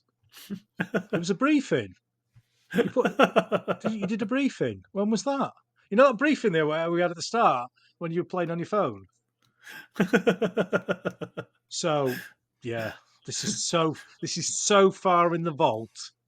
It's heading towards the centre of the earth. Do you know what? On that similar note, and I do feel your pain because I have prepared briefings for games where I know the players have taken no interest whatsoever.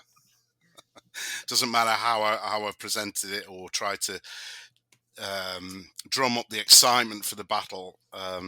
It's very difficult to engage people. They just want to roll dice and push toy soldiers around. But on that note, you said about on the mobile phone, that is a real bugbear of mine. Where if you're playing a game and then halfway through the turn, somebody just gets the phone and starts messing about. Ban phones from the War Games table and podcasts. Sorry, what were you saying, Sean? Sorry, I wasn't listening.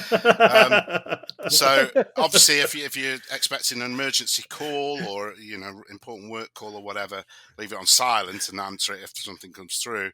But don't check your eBay listings. Don't post on Twitter. Don't text your mistress. Right. You new right-wing followers. All you new right-wing followers. That really sticks. I feel bad because I was just doing that in the break. No, but not on the break's all right. Not the break's at the War Games table, please. I don't write briefings anymore because my mate deliberately ignores them, and I think, to be honest, I think it's a little bit ignorant. Because if somebody spent some time to sit down and write something, at least read it once. Yeah. You know, even if you don't follow it, even if you don't understand it, you know, just humour them. You do need to start fucking him up now, though, don't you? Now you know he's not reading the briefing. Do a briefing, and then just lead him down this road of instant death. And then when you get that, it's a shit game, this. It's a shit game. Well, should have read your briefing. Yeah, read your briefing, you bastards. So another successful group of items into the War Games vault. I do apologise. I've got to just check my phone now because my wife has just texted me. So I've got to reply to that. I'm apologising right now. What's more important, us or your wife? Come on. I'll tell her you said that. Yeah, please do. Send her my love. Unless she's putting something into room 101, she can do one. Probably most of my wargaming equipment, to be perfectly honest. You should be happy with that. Excellent. Well, I'm currently persona non grata at the moment because I've taken over the kitchen table as an airbrushing area for my ships. And whilst Mrs. Riley's been immobile following her accident, I've got away with it. But she's starting to notice now, is she? She's now starting to be mobile and going into the kitchen and saying things like, "What's this pile of shit still doing here?" So I may have been rumbled. I don't know whether she's seen it yet, but I think she might have rumbled what I'm up to. Brilliant. Anyway, so since you boys were last on, I have expanded the feature section, which is going to get bigger and bigger all the time, with the Desert Island War Game. And each of my guests get to choose three things, and a little bit of homage here to Sean's God's Own Scale library. So, Alex, we'll go in the order that I always introduce you, which is alphabetical. And Desert Island War Game, Alex.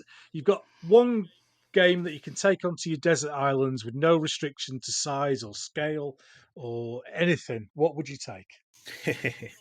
Right, on this one, I'm going to go left field. And we're allowed to have everything and all of it all together, yeah? Right, well, I'm going to take the entire collection of the Arkham Horror living card game and any other releases that will just get washed up on the beach from here to eternity.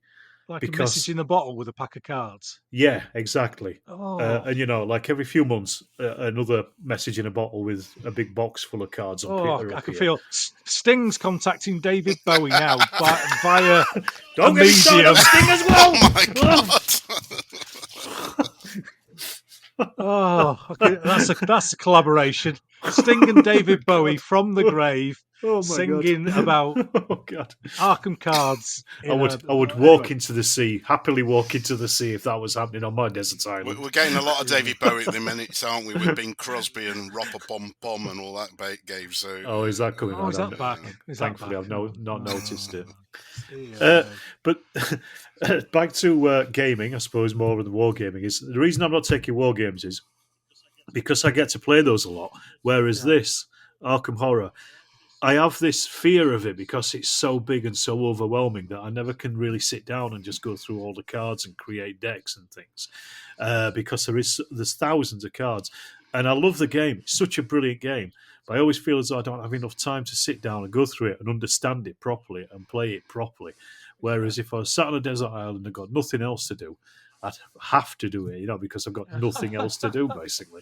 Whereas, like now, just creating a deck is a difficult thing. It's like you're put together 30 cards out of 1,000 cards, and how do I know what all of those cards do and what the combinations are? Whereas if I'm sat on a desert island, I can sit down and I can work them out So that's why I would take that. I think that would be my answer. And then some seabird comes along and nicks the one card that you really want, or does a crap on it or something. Yeah. I'd have to fashion another one out of a palm leaf or something, wouldn't I? But then I'd see when it comes up, in the deck. Yeah. I wonder what that one is. I quite enjoy that game actually. I've got Have just you the played basics. Yeah, I've just got the basic set. And one expansion. And which expansion have you got? The Dunwich Legacy? No, I can't remember what it's called because I've not played it yet. But I've only played. It's a scenario pack. Yeah. I really enjoyed it. With but you know what I mean, then, don't you, Ken? When you're talking about it's overwhelming the amount of cards because they all do different things. Yeah. So each card is individual. There's like a set deck in the introduction, isn't there? That's right. Where they make a deck for you, and that's as far as Ken's got. He likes the deck that's already made for him.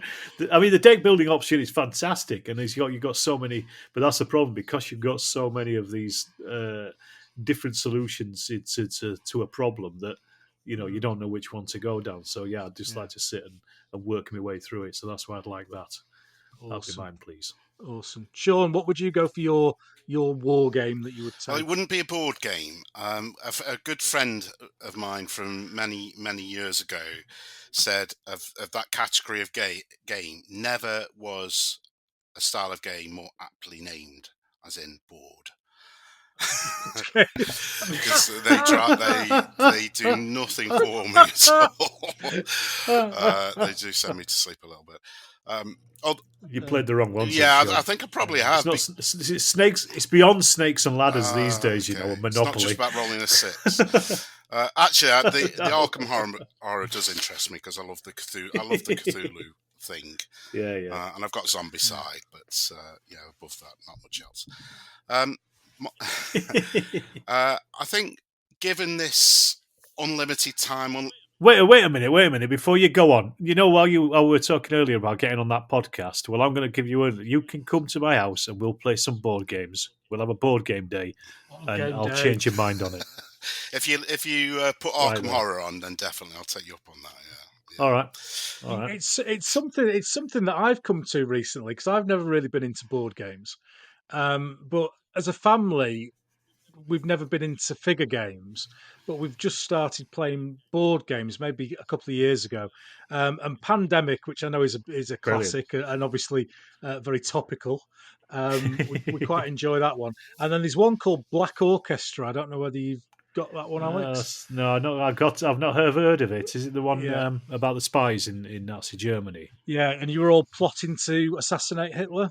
That's right, yeah. Oh, what a game. It's so simple to do, but so complex in its mechanisms. And always a on the edge of your seat thing at the end of it. We normally shorten the war by about 20 seconds. We're not particularly good at it. So sorry, Sean, I interrupted there. No, this is how much I'm into board games. I bought a board game on very good recommendation about 10 years ago, and I've never opened it. But the premise of it sounds really interesting. And which one was it? Staffordshire Monopoly. Stoke-on-Trent version of Monopoly.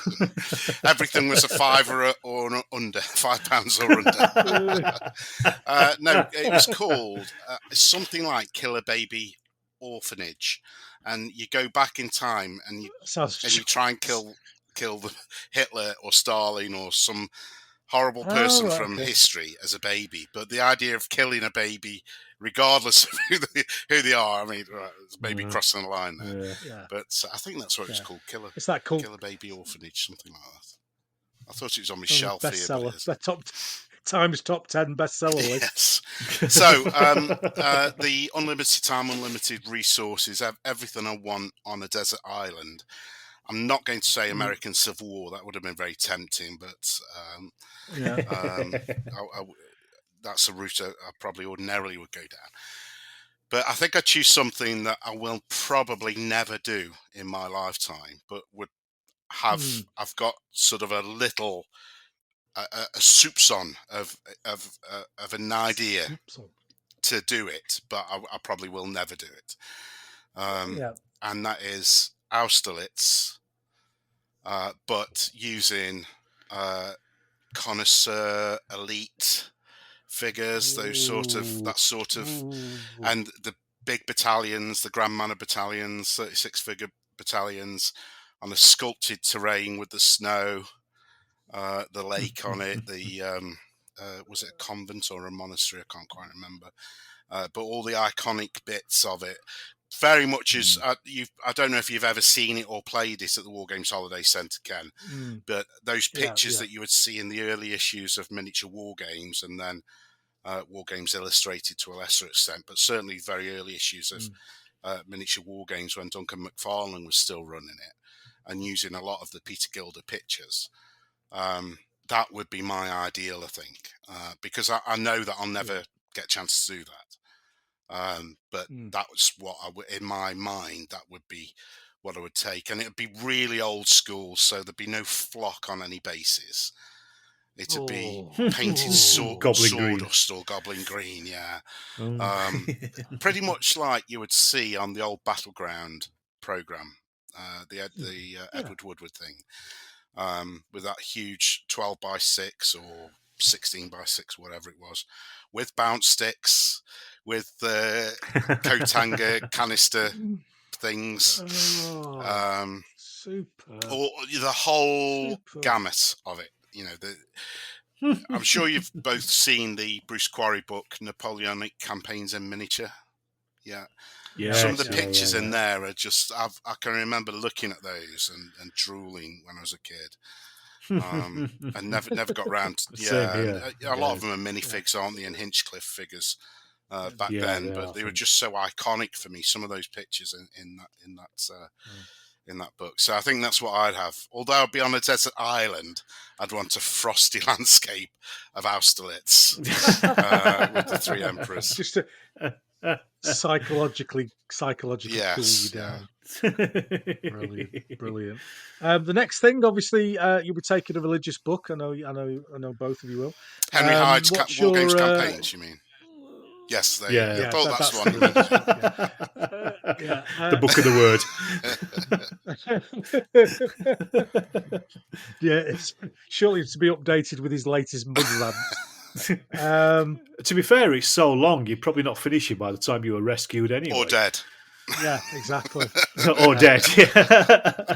So, somebody would turn up on the island like 80 years later and find your skeleton, and there'll be a bookmark in page 823. 1 page away from finishing it. Oh dear. So, Alex, what book would you go for, mate? Oh God. What book? Oh, that's a hard one. I think it would have to be something like maybe the Wargaming Companion or the campaigns one, as Sean's just said, just because of the length of it. It'd keep you going for a long time, wouldn't it? Yeah. And I can't think of anything else that I want as a book that I'd want with me so often. Maybe, I don't know, Cash 22. I reread that every few years. Yeah, so maybe go back to Cash 22, and that's long enough to keep you interested for a long time, and it's funny from beginning to end, and tragic and everything. You know, it's a great book. So either the Wargaming Companion by Henry Hyde, doubled up with the campaigns book, just because then, you know, even if I don't read it, I've got something to sit on. And then Catch 22, I think. Yeah, I think they'd be the ones.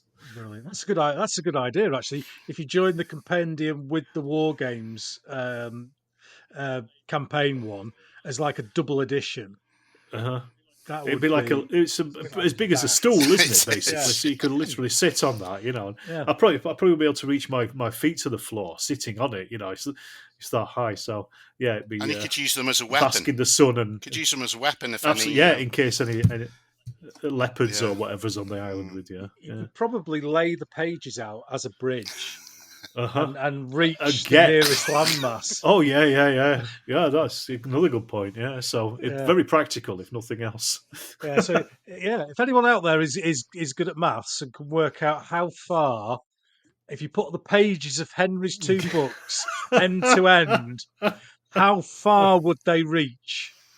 I think that's a reasonable challenge for our audience. It's at least halfway around the world, isn't it? At least. Yeah, at least half. At least. Yeah, we need your answers, please, in distance around the world and also distance to the moon. Those are the two that we're going to go for. So, Sean, what's your book, mate? What would you go for? That's a really tricky one. I'm a real bibliophile, and I'm just looking for inspiration around me. I think there's probably two or three. Reader's Wives, 1982. Yeah. Well, the Beano, obviously. Razzle. I'm trying to keep this culture. Beano or the Dandy.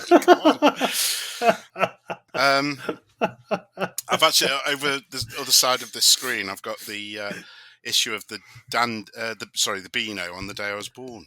Interesting fact. Only interesting to me, clearly. But a book. It's such a tough one. I just love books. I think probably this would have to be an American Civil War one, and we're probably, if I couldn't take the set of the trilogy, then I'd have to take the first book by Shelby Foote and his Civil War trilogy, which was the basis for the Ken Burns Civil War documentary. Shelby Foote featured heavily in that. Now, it's a little bit outdated in its thinking. There's definitely a little bit of lost cause mythology within Shelby Foote's writing. He was a Southerner. He idolised Nathan Bedford Forrest, who went on to form the Ku Klux Klan. But I would take that because it's just so beautifully written. He was a journalist by profession. Very much like Cornelius Ryan's Bridge Too Far is a very readable account of Arnhem, albeit now dated and a few bits are questioned, and the accuracy is perhaps not up to scratch. It's very readable, almost like a novel. And that's the same with Shelby Foote's Civil War. So if I can't take all three, I'll just take the first one. Oh, good choice. There's a book, a set of books. I've got them next door. I think it was Great Battles and Leaders of the American Civil War. 4 volumes, isn't it? 7 volumes. 7. I think that's 7. 7 volumes. It might be 4. I don't know. It's a bit like Chandler's Campaigns of Napoleon in that it's one of those books that you never read, but you're gonna go. I'm gonna do this battle. Let's have a look what it says in there about it. And it was relative. It's a reference. It is a reference, and most of it was relatively contemporaneous. It was certainly written 2 or 3 decades after the war, so it was written by people who were there. So the vast majority of it, anyway. So and the numbers are very accurate for the battles, and the maps are great. It's a great set, that is. Yeah. Excellent. And finally, we'll go back to Alex for the one war game unit that you want to take. It could be yours, it could be somebody else's. I'm not encouraging people to steal, obviously, but an iconic unit or a unit that means something special to you. What kind of question is that? I thought you had. I thought you had that famous sergeant of yours that you. Oh yes, old Thompson got clobbered in Malaya. Oh, he's dead, man. He's gone. He's gone. Well, moved on from him. Forget him. Yeah, forget Toss that him out guy. the window. Not known for your sentimentality up in Yorkshire, are you? No, not at all. Not at all. I don't know. Because I think 2023 is going to be the year of the First World War for me, for wargaming. And me. And you as well, Ken. Yeah, you're on board. Hopefully you are as well, Sean. Yeah. Good stuff. I would probably then take a British platoon from 1917. I think, and that would be my unit that I would like to replay games with. But I'd find it hard to play because I wouldn't have anything else with me, would I? I'd only have those, and then a load of Arkham Horror cards and Henry's books, and that'd be it. So I'd be able to look at them. It's not my fault you've not coordinated your choices, is it? You should have thought about this. Yeah, you're right. I should have read the briefing, shouldn't I? I sent you a briefing. Yeah, I did read it. I just forgot. But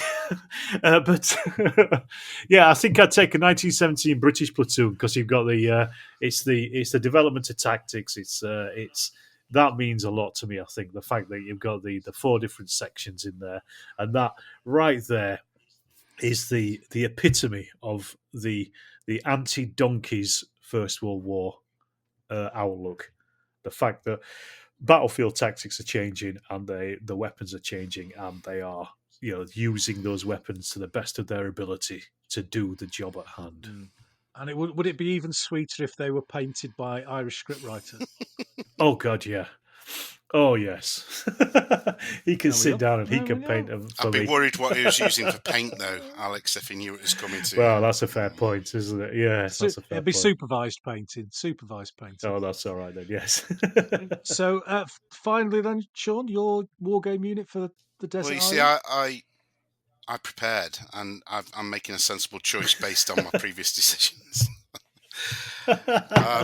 Many years ago, a friend of mine who's no longer with us took me up to the Northern Militaire show, and he bought a unit of Austrian Lancers, Napoleonic Austrian Lancers.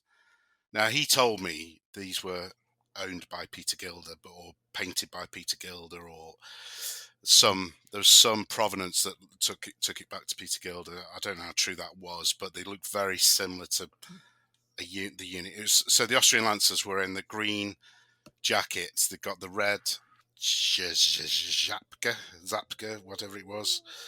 There's yellow around it. Square hat, thank you. It was red, the square hat was, with yellow trim on it.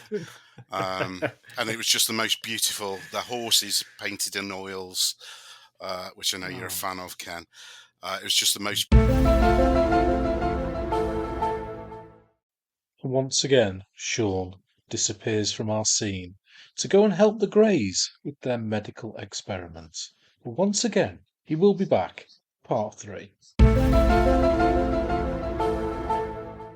We're going to have some questions later on, and Gary Clark, if you're listening from the Twitters, that kind of covers your question, so that's why it isn't in the final section. And I think the important thing there for all our listeners is to prepare for your answers, really.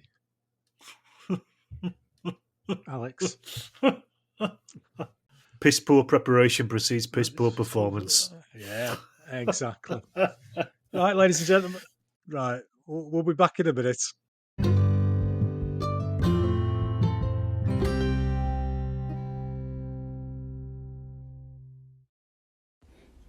Hello everyone, this is Simon Hall from episodes 8 and 23. Just wishing you all a fantastic Christmas. Hope your Crimbo presents are full of nice figures and wargaming beauties for the year ahead. A spectacular year ahead for me because Run Total War is coming out and as a board game, and it is looking fantastic. So if you get the chance over Christmas and you don't know about it, check it out. Have a fantastic Christmas. Catch you next year. Bye. Hi, it's Ken of the Plastic Crap Podcast from episode 20 of Yarkshire Gamers Reap Big Wargaming Podcast. Merry Christmas and a Happy New Year. Just want to say, if you're feeling cold this winter, Ken's favourite tea, keep it by you at all times, that Thai food that he loves so much. You know, it's not all about Yorkshire tea anymore, it's all about the Thai food, apparently, he's telling me. So yeah, Thai food. It's the new way forward. Take care. Hi, this is Dom from Boots on the Table and Plastic Crack Podcast, Ken's favourite guest from episode 20 of the Yorkshire Gamers Reap Big Wargames Podcast. Wishing you a fantastic Christmas and even better New Year. May your projects always come to fruition, and may your round dice continue to roll forever and ever and ever.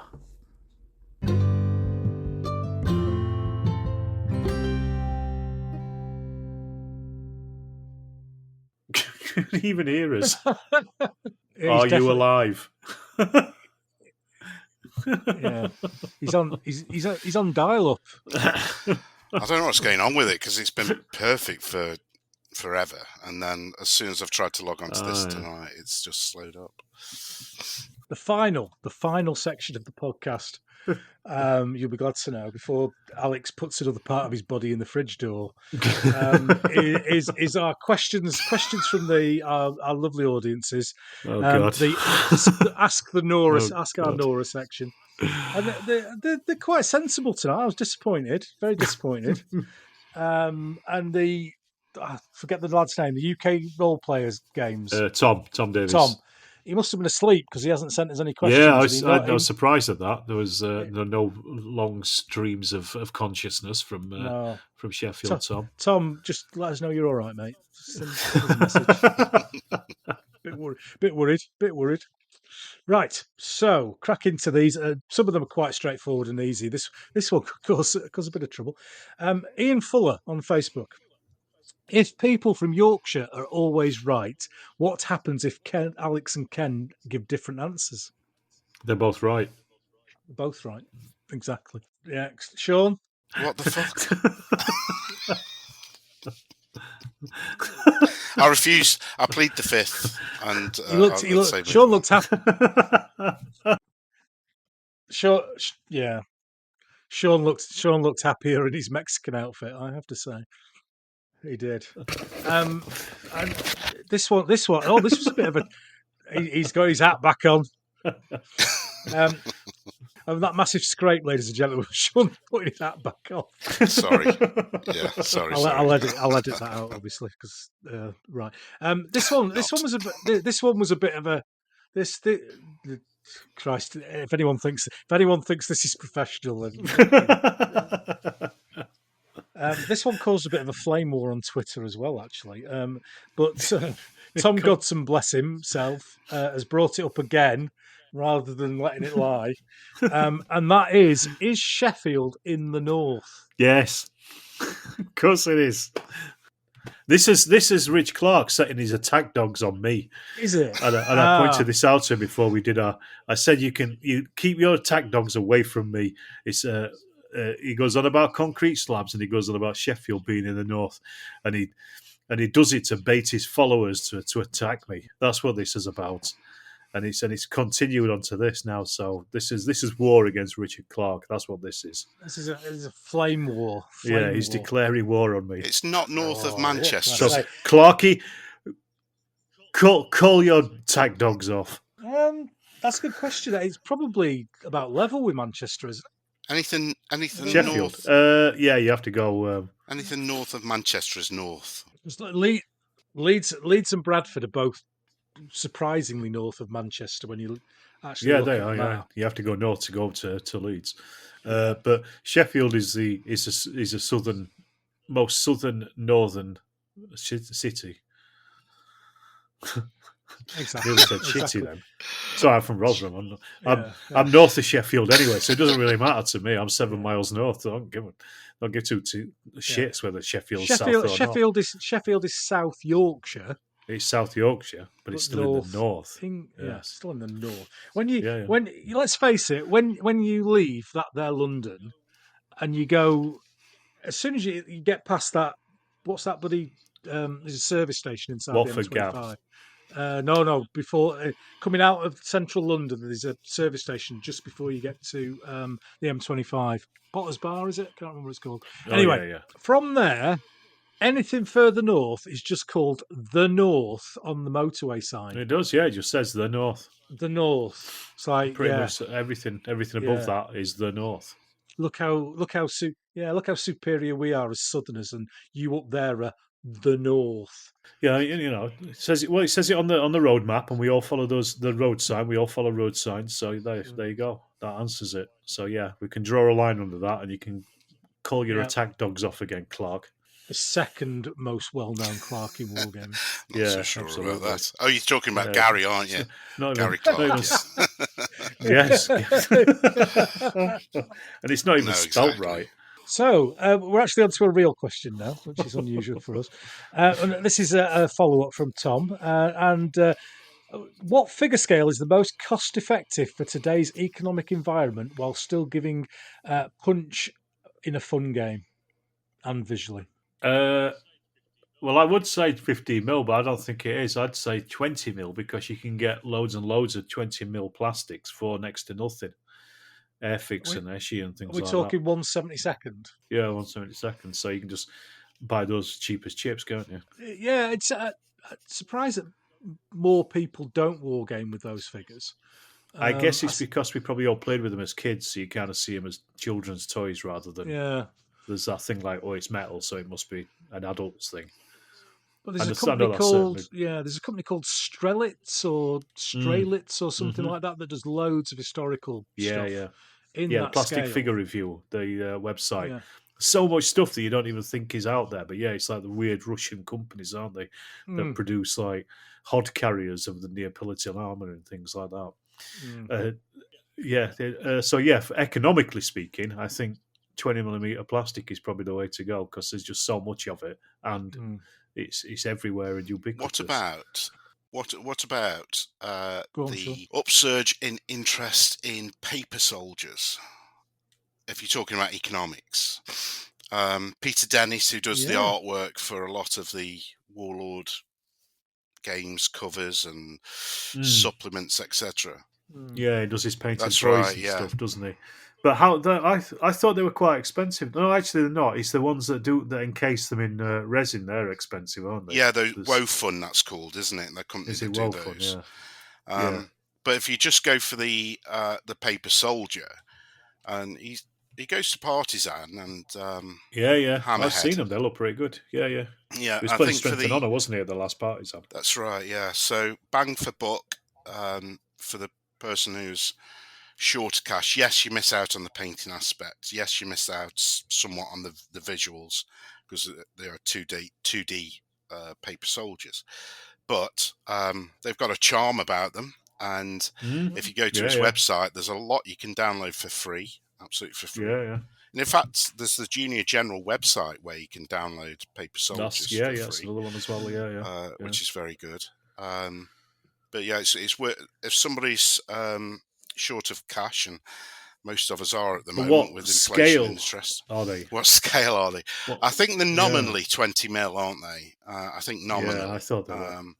Or they may be the old 25 mil. I'm not quite so sure, but there are the books, aren't that you can buy, which have got them in already. That's right. But obviously you can photocopy them to create more from there. So that's not too bad. There's an Italian company that do them as well, and they've got some Garibaldi stuff and some Italian Wars stuff as well. So they do seem to be catching up. I mean, for me, it's not going to work because from the side. They don't. Well, it's like commission figurines, isn't it? He does MDF figures as well. Yeah, and they look great from a distance, but when you do get close up, you can see that they're MDF. Yeah, but they work for cost and for putting something together quickly in a quick, cheap way. I think. Yeah. But I remember years ago trying out rule sets with like little cut out blocks. My mum used to have artist cards, so I would nick her cut-offs and make them into little blocks and effectively like Kriegspiel pieces. And I've done that before in the past. Like when you're testing out rules or things. Yeah, exactly that. Yeah, that's probably a really economic way of getting stuff in. Yeah, or become mates with somebody who's got some really big, expensive collections. Yeah, that's the preferred option. That's a real cheap way of doing option. It. Yeah, but unfortunately, I'm only open to bribes. But there we go. So thank you, Tom. Thank you for that question. Sean in the bunker. Should one partake in alcoholic beverages whilst wargaming, and should those who don't get alcohol get a minus on their die rolls? Who don't get it? What does that mean? Drink. Oh, don't drink. Well, I never drink when I'm gaming. I'll drink a J2O. I'll go down to the club and I'll drink a J2O because I like to put a bit of money behind the bar at least. Yeah. Well, the E numbers in J2Os you can get whacked off your tits fairly quickly. Oh God, yeah. Two of those, and I'm spinning out for the night. So, but that's also because I drive as well. So I don't even like having 1 pint if I'm driving. Because I always think 1 pint might lead to a second pint, and you think, and then before you know it, you're over the limit. But so I don't even tempt myself. So I don't bother. I don't even think about it. I've never been a drinker either while I've played. No. There's a couple of guys who used to come round here, Tom and Dave, and they would drink like fishes.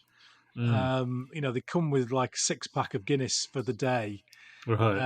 and neck a ball by the end, Yeah.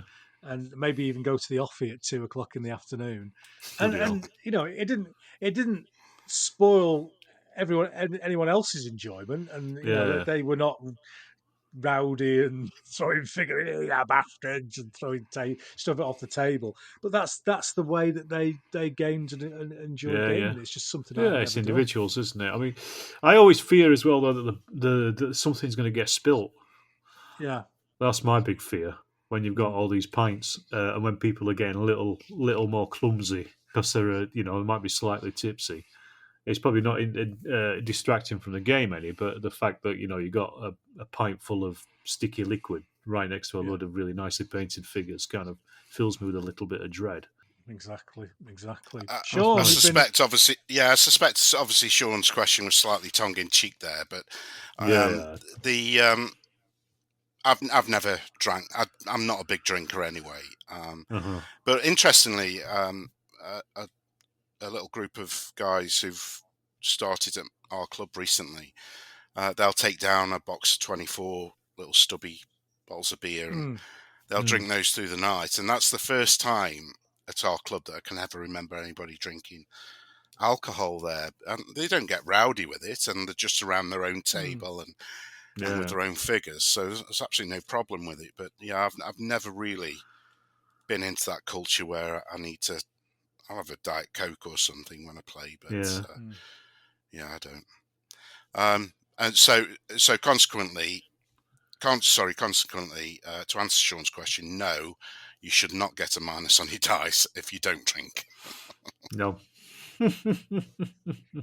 Exactly. I mean, when we used to meet in a working men's club, I'd occasionally have a pint during the night, but that's all I would ever have.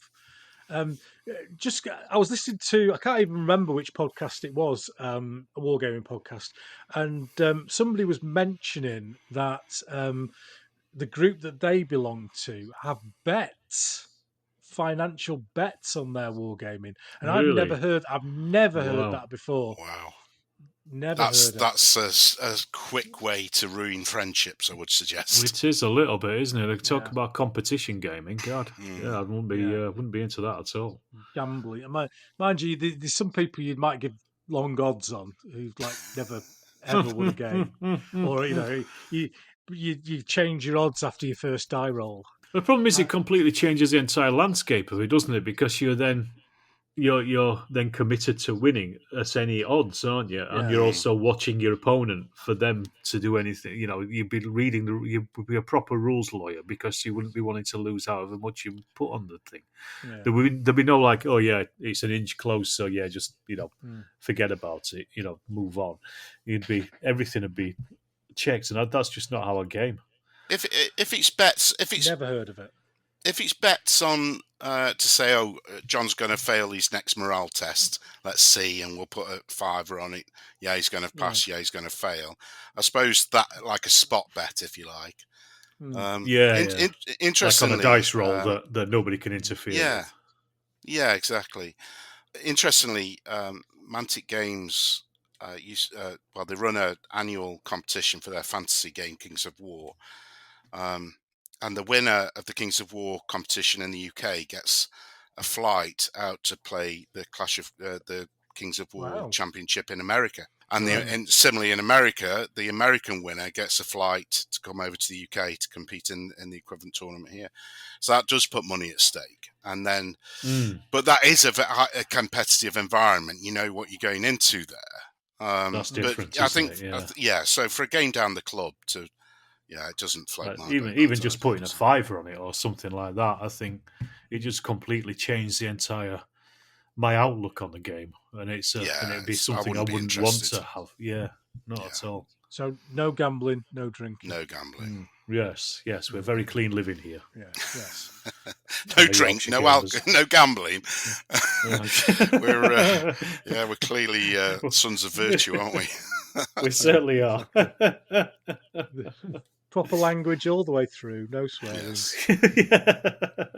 We're not slagging off other people. Absolutely not. No. Absolutely. If they found out what our vices were, though, then... So why do you think I've got those burner accounts? Yeah, exactly. And Andy Shaw on the Twitter. Hello, Andy. Hi, Andy. How do, Andy?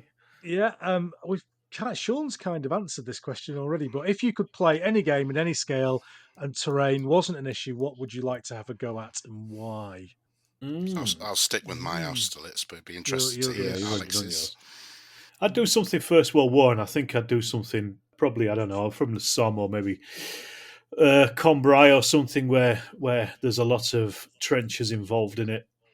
Basically a setup that I don't have at the moment, that I can't be asked to make, basically. And also store. That's the problem as well with trench boards. So I think I'd go First World War again, just to stay on that First World War kick that I'm sticking with 2023.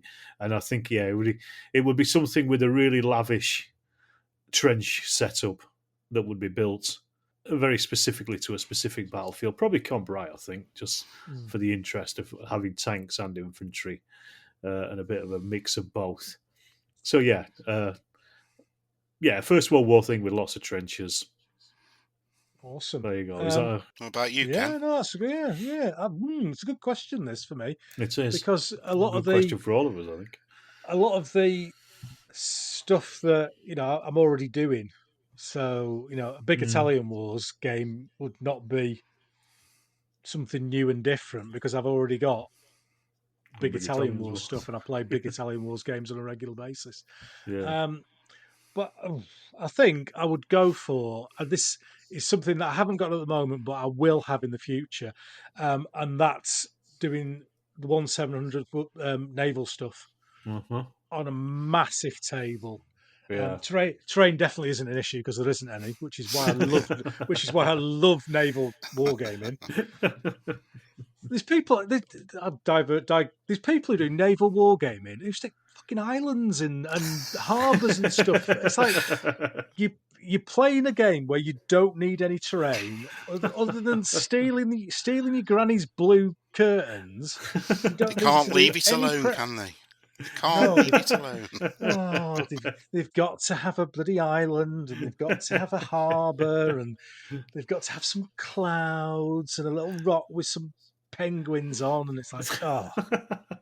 Anyway, Alex, I think on your one with the trench boards, etc. I would almost certainly ask Sidney Roundwood to build the boards, because those boards he did. Oh, it's a while ago now, isn't it? For Through the Mud and the Blood were just exceptional, weren't they? So, they're fantastic, aren't they? Yes. Yeah, I'd commission. Yes, I'd capture Sydney, keep him in the basement with us two. With us, where we are now, and get him to build the boards. Yeah.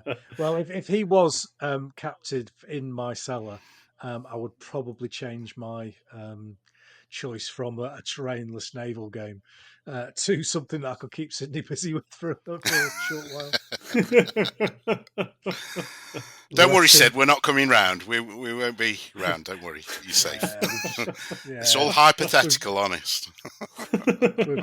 We've just got Lewis Collins set up in the bloody Who Dares Wins film, swinging through your living room window on the rope from the helicopter. You're coming with us. Couple of flashbangs. Oh, brilliant. Yeah, well, I don't know if Sydney's doing the Analog Hobbies Winter Paint Challenge this year. I've not checked, but it would be really nice to not finish second to him again. So just do something shit this year. Do something this year, Sydney, please. Second place again. Bloody bridesmaid. Anyway.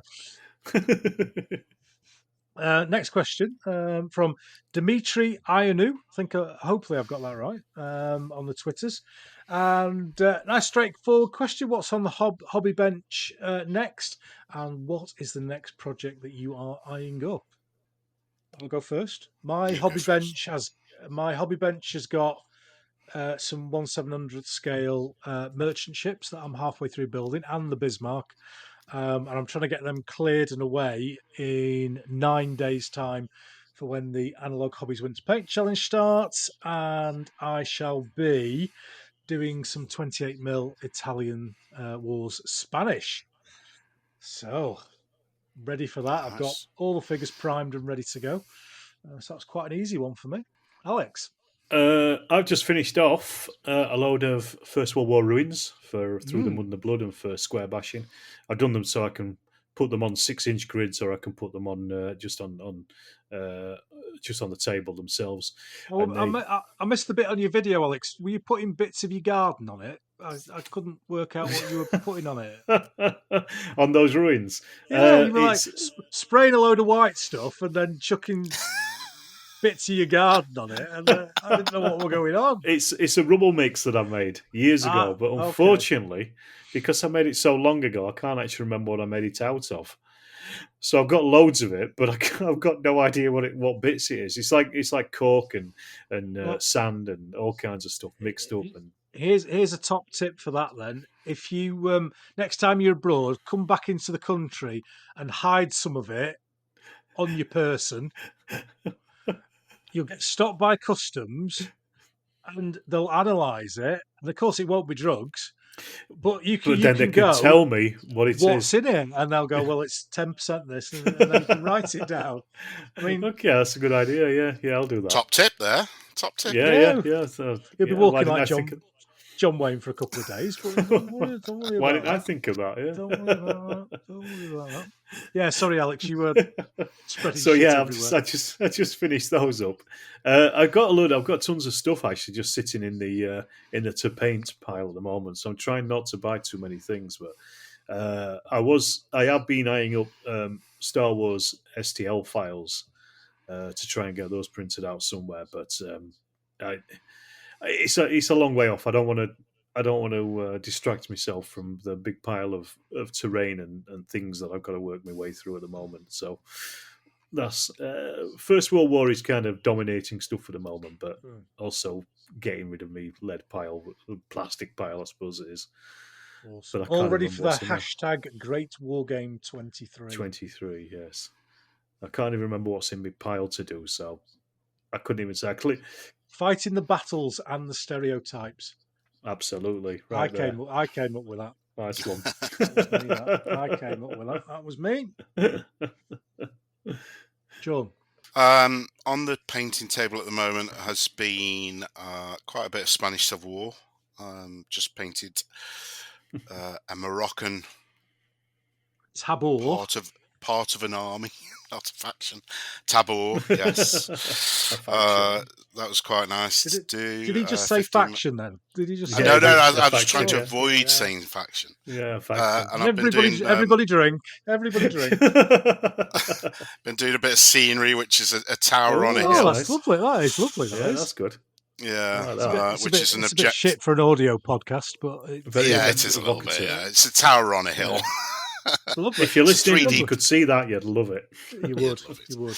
It's a 3D printed tower, actually, that I had off eBay, which is very nice. That's for one of the objectives in Bayonets and Ideology, the Peter Pig Spanish Civil War rules, which I really enjoy. Next on the painting table is probably going to be some Ancients. Now, I've painted very little Ancients throughout my life, but I have a 15mm. I picked up a 15mm Celt / Gaul / Barbarian army off eBay for virtually nothing a while ago, and I've just bought some Romans to go against them. Ancients has never really been my thing, but Peter Pig, I've got they're rewriting their ancient rules, Conquerors and Kings, at the moment, which should be out early in the new year, so it's for those really. But for the Great War #Great War game, war game. Square bashing would be the obvious choice, but I know there's probably going to be at least one version of square bashing being done. James Mitchell's doing it in 6mm. I don't know what you're doing, Alex. Maybe you're probably going to do through the blood, I would imagine, are you? Or Possibly, or square bashing. I'm not really or sure. Square bashing, yeah. Yeah, no, probably more maybe cocking up the mud and the blood, I think, actually. Yeah. I found a very old set of World War One rules called Kaiserbosch, which were by Tabletop Games back in the day. I think they were written in the TTG. yeah. I remember the name. I've never played them though. Yeah, I've had them for absolutely years and never played them. But I dug them out, and I quite like the scenarios that they've got in the back. It's sort of 50 figures aside. Most of the scenarios are. And I fancy this is. I don't know if I can bring myself to say this. Hang on. Just let me compose myself. I might do this in 28mm. Oh God! Can you edit that out? God. Can you? I'm not sure if I'm comfortable that being out there. I might do that in 28mm. You heard it here first. Wow. War Games Atlantic have got these very nice plastics, haven't they? The Germans at the moment, but they're bringing a British set out. Yes, they very are. soon. And of course, there's the Great War. Plastics don't count for 28mm. The Great War miniatures by Dave Andrews and Ali Morrison. They've always tickled my fancy a little bit. So they would be the other option. But I really fancy that, almost in an old school style. So not try to do an absolutely glorious battlefield with it, but keep it relatively basic, nice but basic. But that's a possibility anyway. Thank you, Dimitri. So when dice go bad on the Twitters, if you are not gaming regularly, take bran flakes. No, if you're not gaming regularly, is it better to play a load of average games, almost for the sake of it, or once in a while to play a mega game? I don't ever set out to play an average game. Do you not? No. You are not just for the sake of it. You're the pinnacle. Yeah, I think you have to be in a mood to play it. If you're not going to... There's been times where I've thought about having a game and then I've kind of felt like, we should have a game on a Sunday with my mates. And then I've just kind of thought about it and thought, no, I can't really be bothered. And you're not in the mood for it, so you just cancel it. It's not just laziness. A little. But also sometimes you might be tired, you might just be, you might not be feeling it or something. Sometimes you don't always want to play a game, do you? The whole setting everything up and organising things as well is, a big thing. So, no, I don't know. I would, like Sean says, do you set out to play an average game? If I was going to play an average game, I wouldn't have set out to play it in the first place. It's an interesting one. Yeah, it's an interesting one for me because I've traditionally not gamed very much. I've not gamed every week. And when I have gamed, I've done a big game. Yeah. And then recently, since probably the last couple of 3 months, I've been going to the club on a regular basis on a Wednesday night. I had been ill and I'm a lot better now. And I just thought, you know what? Fuck this. I'm going to enjoy my wargaming and go to the club on a more regular basis. And in doing that, I've started to join in games that maybe I wouldn't have organised or play, and found a kind of a joy in that, in just getting back into gaming again, rather than planning for a long time to do a big game, which is what I normally do. So yeah, I wouldn't call them average games, but in the past I've not played regular games in lieu of playing a big game. There's been games that I've played that have been average. They've turned out to be average, but that's not. I didn't go into it thinking, this is going to be average. You go into it thinking, it's going to be great. It's just sometimes circumstances are that you might not like the rules set, you might not like the periods, you might not have just hooked onto it. And I find that a lot because obviously I'm a historical gamer, so I like to play games that are historical that I've got an interest in, and that is quite a narrow band of interest. So things outside of that interest, I don't have much interest in. If that makes sense. So I find those games a lot more average, but I still try to go into them, with a bit of an open mind. It's just sometimes you come out of it and you just think, yeah, those rules weren't great, and that felt a bit plodding or whatever, and I wasn't interested in that particular period. But you've got to try these things out, so you just don't do it again. That's all. I wouldn't play those games again if that was the case.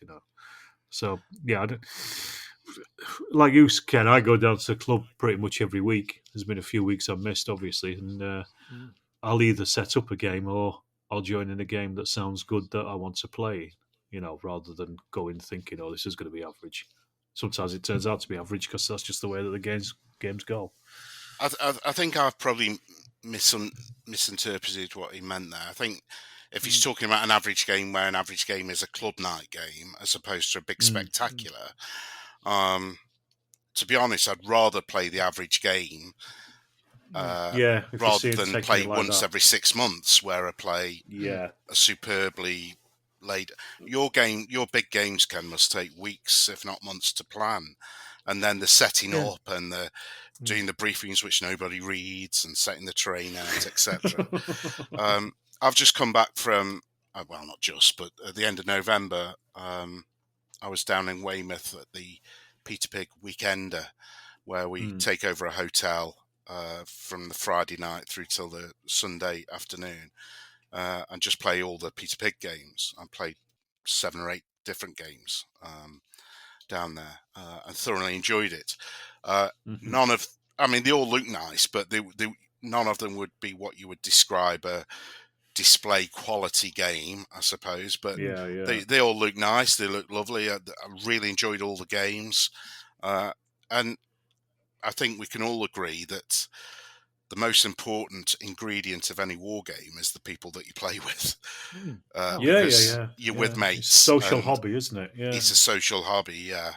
That if you're with friends and you're enjoying the game, then you're in the pound 60. Yeah, I agree with that. I think even then if you did change the definition of average to your average game of week on a club night, if you're doing it with your mates and you're having a laugh, then it's not an average game anyway, is it?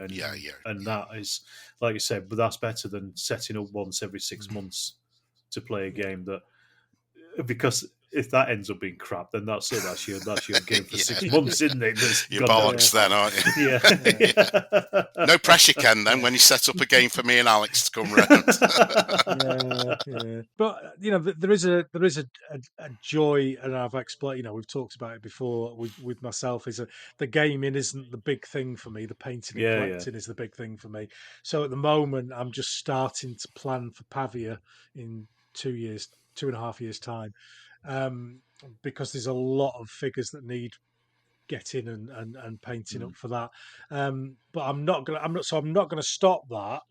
But I am currently enjoying what we've just talked about as the average game. But also as well, when you set up your games, you've got an audience, you've got a group of people who are going to come and they're going to enjoy that game anyway, aren't they? It's a bit different, isn't it? It's not just the ones locked in the cellar. Yes, yeah. I mean, you don't let us out to play those games, so we don't even get that. But we don't get that enjoyment. Send help now. But we. So, you've got a group of people who are coming together to play that game. So, it's not going to be crap. When I said it, you'll put something together and it might end up being crap. I'm fairly certain, your big games that you put on every couple of months or whatever are probably pretty good because everyone's going with that same mindset. But what I will say to that is that we've had some absolutely dreadful games where we've been trying to set rules that have just turned out to be shite.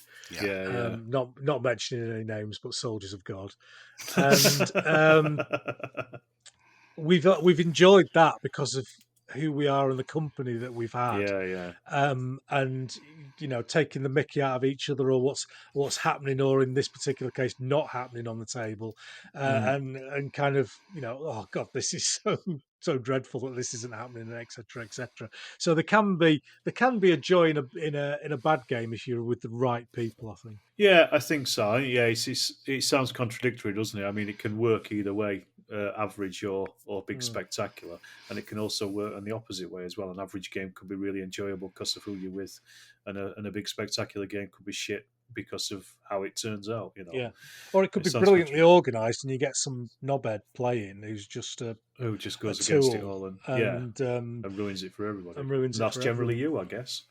Yeah. Every time. Right, that's me chained back up to the radiator for the night. Exactly. Yeah, you're back on tatty water for your food. Steps out of line there. Yeah, mate. Next question is from Mark Freeth of Wargames Holiday Centre, and quite an interesting one actually. What's your opinion on the durability of plastic figures versus metal figures? I'll tell you an interesting thing. I've put on 4 big games recently. That's involved transporting a couple of thousand figures to another location, playing a game, getting them all back in the boxes, bringing them back in the house, etc., etc., etc. I have had one bent flagpole on a plastic figure, and I spend about 2 hours putting all the metal stuff back together. Yeah, I would say the plastic stuff is probably easier to repair. Yeah. Just in general, if anything does go wrong with it.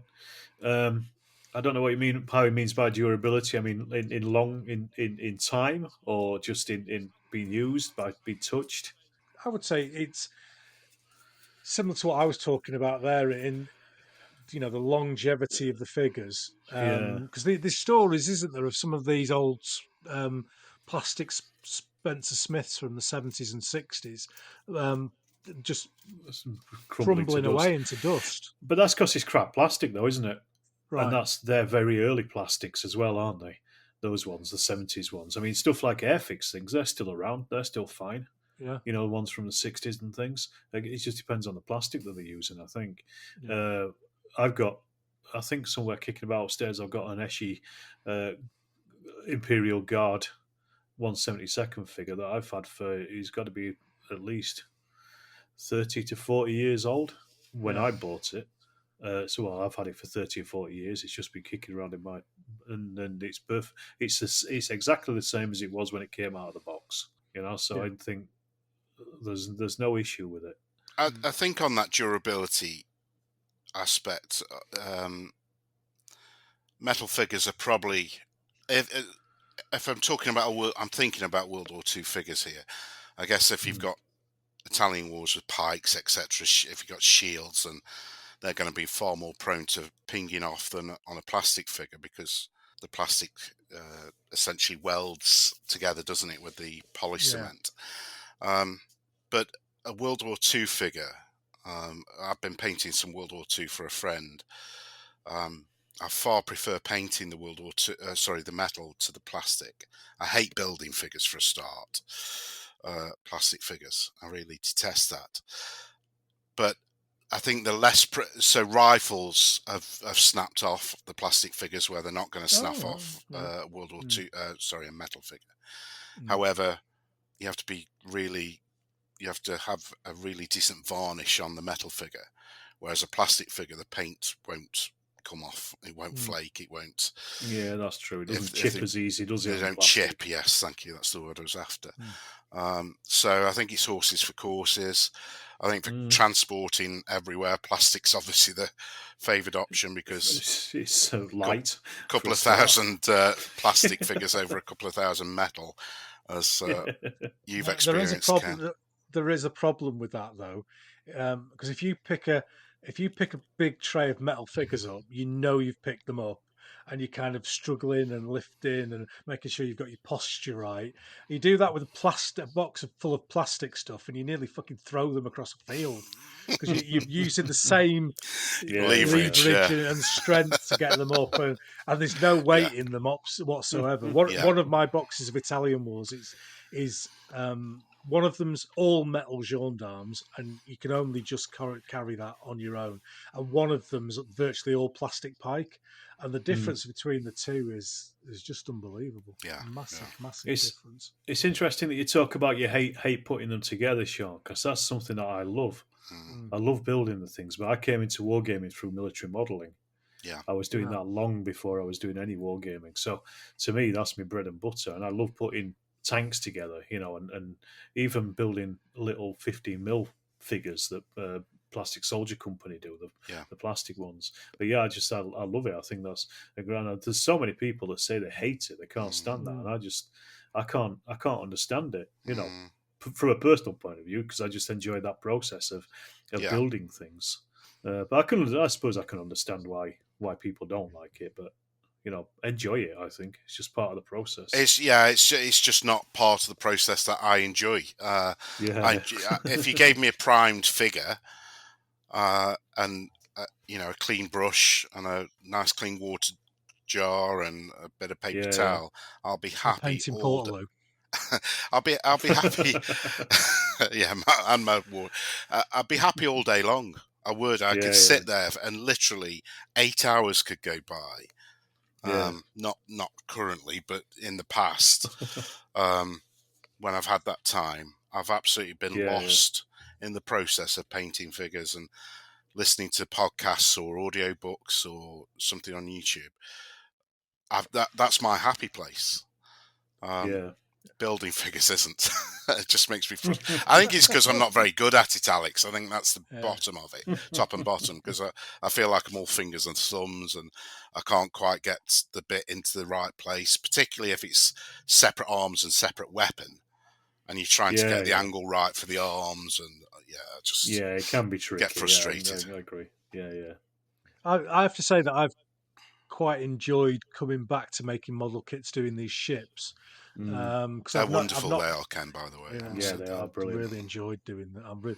It's I've become a weathering addict. I'm buying all these different pigments and weathering's brilliant, isn't it? I love it. It's absolutely fantastic. God. Oh, I've got salt splashes and it's just amazing. So yes, I'm very much enjoying that. And I hadn't really built model kits since I was a teenager, really. So I've enjoyed coming back to them. I'm not so keen as you, Sean, on putting figures together. It does make a massive difference financially. I've just ordered what in the technically term of a shitload of stuff for my Italian wars. That's a known unit of measurement in wargaming terms. Because we all know what you mean. A shitload. Well, you see this. The War Games Foundry and Casting Room Miniatures. I don't know if you've seen Casting Room Miniatures. They're like an offshoot of War Games Foundry. They've got a 25% off over 300 quid. You're making a saving, aren't you? You're making a saving. You're making a huge saving. You'd be stupid not to spend that much money on it because you are saving. You're making money. Especially when I'm going to buy those troops. I'm not.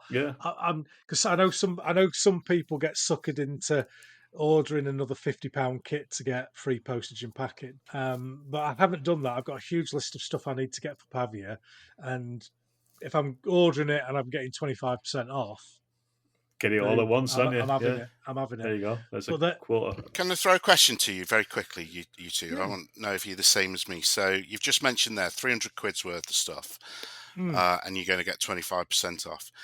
If I do that, I think to myself, well, I've saved a load of money. I'm going to spend that money I've saved. So I'll actually still spend 300 quid, but I'll get 300 and however much more money on top of it. I won't consider it a saving. I'll think, well, that's more money I can spend on figures. That's my mindset anyway. Yeah, I think I can understand that. Yeah, I think we're all very similar with that. Yeah. To be honest, I'm a proper Yorkshireman in that I've got very short arms and long pockets, and I don't like spending money, and I don't think I've ever spent 300 quid on figures in one go. I've definitely spent it over, but I prefer to buy like 40 or 50 quid's worth at a time, even if it would give me a massive saving, and then I'll go back a couple of months later and buy another 40. So I'll end up spending like over 300 quid's worth on figures, but just not at one time. Not all at once. Not all at once. My problem with that is that when my paintbrushes are on fire and I'm painting like a bastard, 50 quid's a day and a half. It just goes. It's like a heroin addiction. 50 quid doesn't get you through the day. I can be like that. I don't think I paint in that way either. I paint slowly. I can paint fast, but I paint in small batches rather than like you guys in big batches. I don't particularly. I don't set out to paint quickly. That's just what comes out. Yeah. I never think I'm going to do these absolutely brilliantly, and I'm going to do these actually a little bit less brilliantly and get more out. I never think like that. I just you just paint. And then with the ships, I've enjoyed it as I've gone along and thought, let's try this. Let's try this, and it, I think HUD took me about 3 weeks. Pretty solid on it as well. So as I've said many times before, there's a lot of enjoyment for me in the painting, so that's why I do so much of it.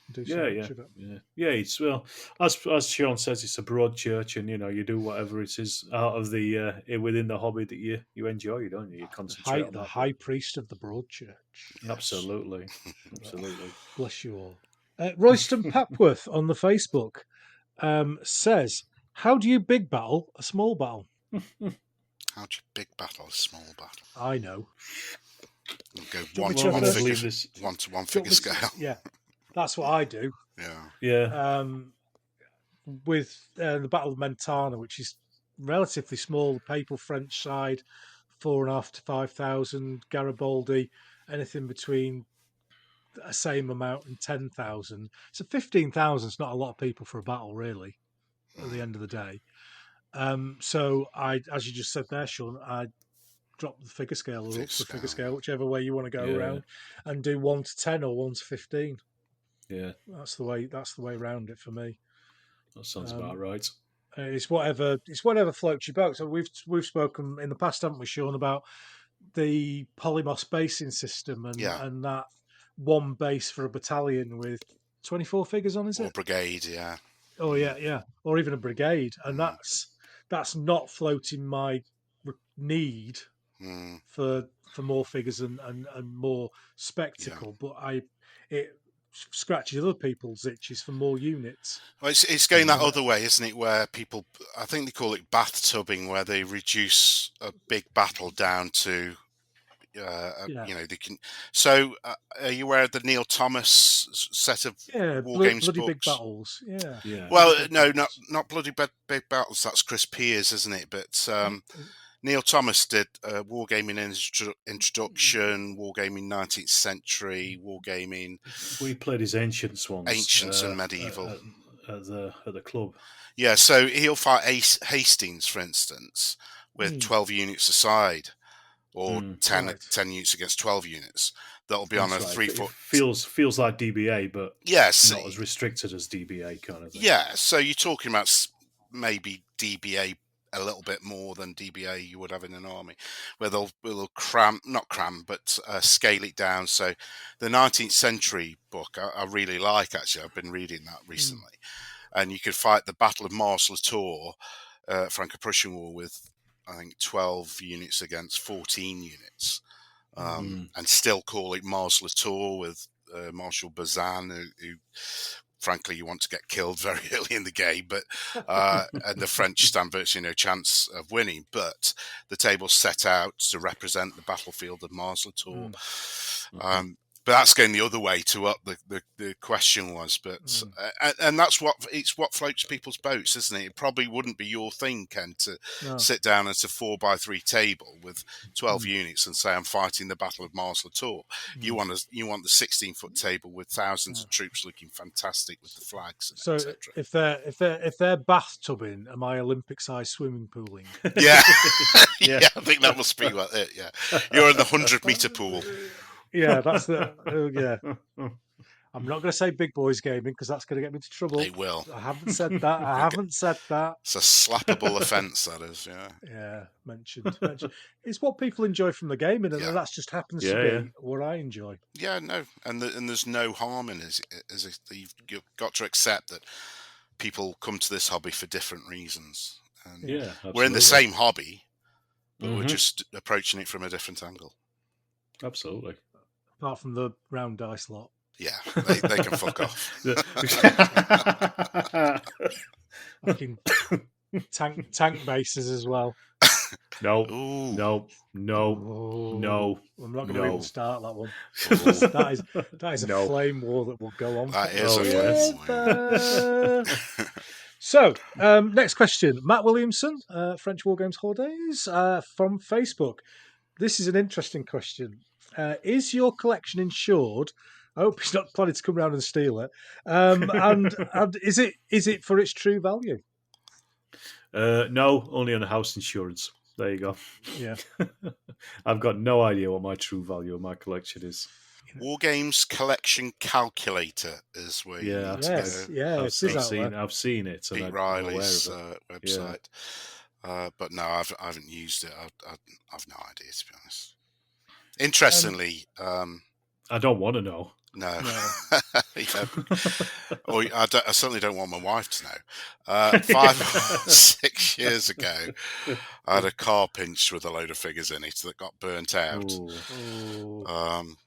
I didn't really get the value back. Because, let's face it, once you've painted the figure, it's almost invaluable then, isn't it? You spend the time on it, haven't you? That's kind of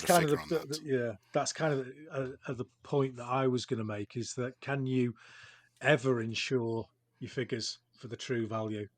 No, I'm looking across the table now. I'm obviously paying attention to you guys. I'm not like Alex on looking Twitter while we're trying to do a podcast. When he looks the other way, Alex, let's go make a run for it. Distract him quick. The door at the top of the cellar's locked. You're not going to get far. I'm looking across now. A really useful box with 96 Italian Wars gendarmes in. I think you'd be looking at 15, 20 quid each to get them painted, buy them and paint them to that standard. Yeah. It's a lot of money in one box, isn't it? In one box. And how many boxes have you got? I've got 7 or 8 Italian Wars boxes. So that's just one collection. Because for me, heaven forbid the worst happened. I think it was it Thomas Moore on Twitter from Canada. He had a fire and lost a load of stuff. Yeah, he lost everything, didn't he? Practically. Can any amount of money replace what I've got there? Because it's time as well, isn't it? Yeah. I'm not replacing those. I'm not replacing those figures because I can't. No. You would have to be able to go back in time and paint them again. Yeah, exactly. And it's a lifetime's worth of it as well, because we've all been wargaming since we were nippers, so we've all collected these things since we were kids. For at least 30 years for all of us. You guys. A little more because I'm the youngest out of us, and brings that up again. Brings it up again. Yeah, we're younger. Right in the kisser. Because I'm the youngest here. Yes. And but it's the time. It's the effort. Alex, can I just say I can retire in 2 months' time? Yeah, who wants to be old now? Oh dear. Anyway, there we go. So I think that's killed that one. John Sowerby on Facebook. How many of these things is there? We've been doing this for about 8 hours now. Well, we're only on 55 minutes, which is absolutely fuck all for us. Of this recording, of the 4th recording. I can't help it. If there's people interested in sending us questions. I'm going into overtime soon. Next time, don't ask them. Just don't ask. Okay. I'll be quick then. You're hoisted by your own petard here. If you could play a game against any historical general, who would it be and which battle? So I will go first. Nice and quick. I will say I want to play against Alexander the Great, and I want to play the Battle of the Bulge because he'll have fuck all idea of what he's doing, and I will win.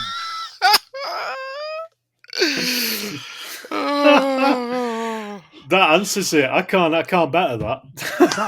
Is that good? Is that quick? That'll do.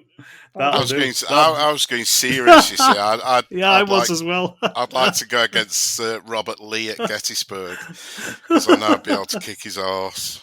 Good one. Yeah. Alex, did you have a serious one? I haven't got a serious one because I couldn't think of one in the time. But I'm going to go with yours. Yeah, somebody from the ancients, Hannibal or somebody, and I'll take them on a chain of command and just hand them their arse to them. And then you can say I beat Hannibal. Yeah. Well, you can have a picture of me and Alexander the Great shaking hands and him looking really sad. Yeah. What the hell? You're giving the loser sign. Yeah, underneath you can just have it entitled "Tabled." I tabled Alexander the Great. Brilliant. Gabriel, see, we can do these quickly if we want to. No. Work your way through them. I just thought that was such a good answer. There was no point trying to come up with something better. Gabriel, Sean's disappeared. It looks like we lost Sean. See if he comes back in again. Yeah, we'll carry on. If he comes back, he comes back, and then we can edit him back in. Gabrielle Marty, Facebook. Will we ever have affordable, beautiful, pre-painted miniatures of reasonable quality? It sounds impossible, but with new technology, who knows?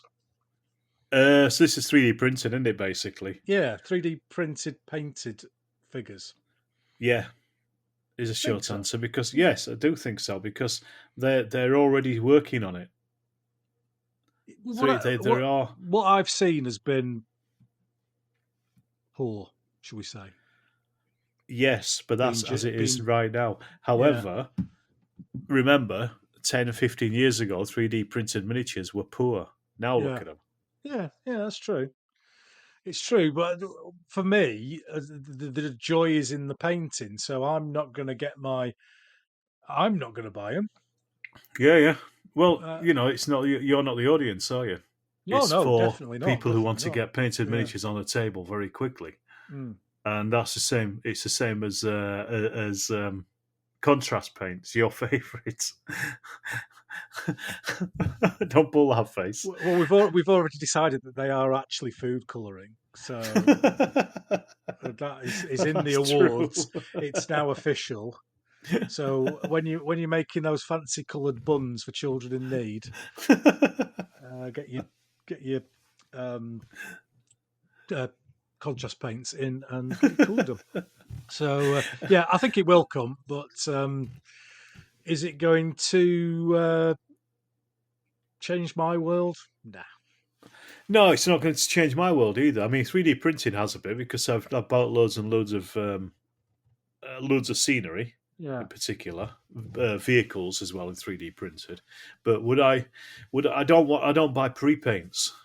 Anyway, and I don't like buying pre-painted figures by other people. So I don't.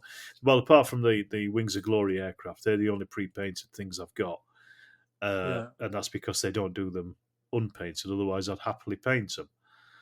And I have repainted some of them. The X-wing stuff was very good, wasn't it? Yeah. Well, same with Wings of Glory stuff. It's good, but I wouldn't do it for all of my figures, and I wouldn't pay somebody else to paint stuff for me either. So it wouldn't work for me. But I'm fairly sure there's tons of people out there who'll be more than happy to print off a fully painted figure, and use it. I think the Wings of Glory stuff was kind of a bit flat for me. Whereas the X-wing stuff did look quite good. I was very impressed. I mean, I don't know how they did it. It was a bit more weathered, wasn't it? And stuff. Yeah, robot airbrush or whatever. However they did it, it was quite spectacular, and I didn't really mind that, which is unusual for me. I like to paint stuff myself. So there we go. Next, Paul Edwards on Twitters. Yeah. Speaking of 3D printing, yeah, he's the man. Do you He use is the man, distilled Genie. water in your wet palette, or is ordinary tap water okay? Well, I stopped using my wet palette a long time ago, which is weird because I was listening to the Toofatlardies advent calendar, and Richard's latest one was saying that it was the best thing he's ever bought is a wet palette. Is it? And Oh, that's no. what he said. I Yeah. think it was in today's. I'm on about day 6. I'm miles behind at the moment, unfortunately.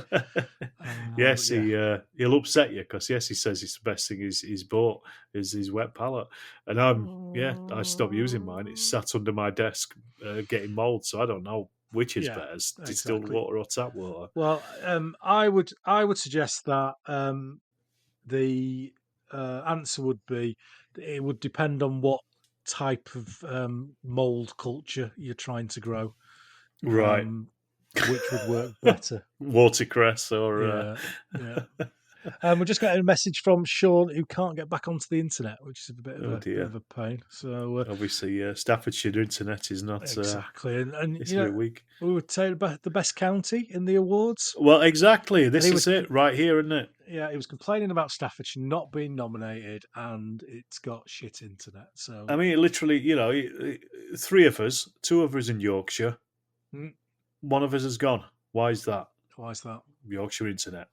What can I Best say? in the world. What can I say? Per Broden. Hello, Per. How you doing, mate? How do Per? He'll have to come on this podcast now. It'll be the podcast for displaced podcast guests. With no God's own scale. Bless him. Absolutely. So Sean's not here at the moment. He may come back. I don't know. He's probably busy downstairs resetting his router. Please recommend a book for the following. And Alex, you've been World War One. You did give some books out earlier on. And, me, the Italian Wars. Okay, well, first of all, I'll start up then, shall I? With the first one, I mentioned it earlier, is Dan Todman's Great War Myth and Memory, but that's not really a wargaming book. That's more about how the First World War is perceived, which is what I'm interested in.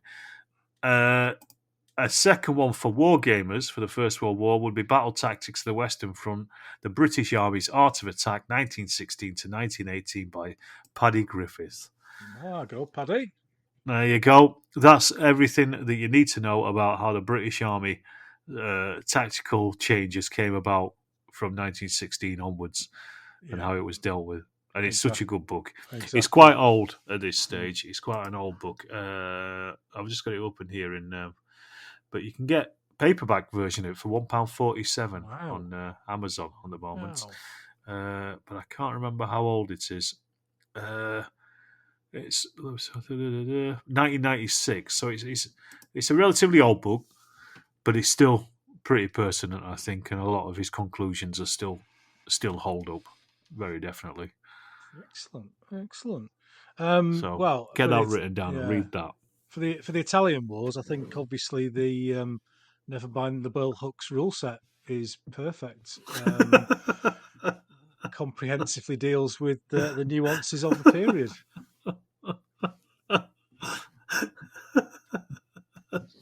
And the less said about that, the better. The less said about the better. There we go. There's some more trouble on the way. I'm only joking, by the way, you people out there in internet land. You do realise that. The Italian Wars really does suffer from not having a single comprehensive book in the English language. I can imagine. That covers absolutely everything. And the old Sir Charles Oman books, Warfare in the Renaissance age and in the medieval age, they're still a really good overview. Because the problem that I find with a lot of the books is that people tend to go into a lot of detail about the political and historical background to what's going on, which is horrendously complicated because everyone is trying to kill everyone else. And everyone's related to everyone because they're too busy shagging when they shouldn't be. So it's quite difficult. So the the forthcoming Italian Wars book from Helion that I may now be back doing bits of Okay. is obviously the number one choice. But the Osprey books on Fornovo and Pavia are a great bookend to the period. They give you lots of nice detail about that. And Helion now do 3 books on the Italian Wars, and there's more coming out. Helion are great, aren't they? Yeah, they're fantastic because they do some really good obscure books that you just wouldn't get elsewhere, and they're really nicely produced as well. They're lovely. I just got Stephen Pope's the first tank actions of the First World War, and it's brilliant. And it's even got a little booklet with maps in it, so you can sit with the booklet open next to your book as you're reading the book. Brilliant. I'd love to know. Maybe I don't want to know how much, whether they make money on certain titles. The Victorian Crusaders book that I've got on the Papal Zouaves. Yeah, I'm into it, but you and about 3 other people. I was like, yeah, where the hell are the sales coming? I don't know. I mean, they're quite renowned within the Catholic community as people who went to fight for the Pope when he was in trouble. So there is interest outside the wargaming and the history side of things. So yeah, it's an interesting one. Yeah, I think they'll probably produce some books, won't they? Helion. They must produce some books that are probably big sellers, like the Napoleonic things and stuff like that. That'll prop them up to be able to produce those obscure ones. But then also they're the kind of place that you go specifically looking for obscure books, don't you? That's the thing, or books on obscure units and that. Oh, we have a Mr. Clark. And it looks like he's back again, so we're gonna have to stop talking about him. Yeah. Sean, are you in? I'm in and I'm recording. Yay! Awesome. Excellent. Sorry about that. There's going to be some right editing on this, isn't there? Yeah.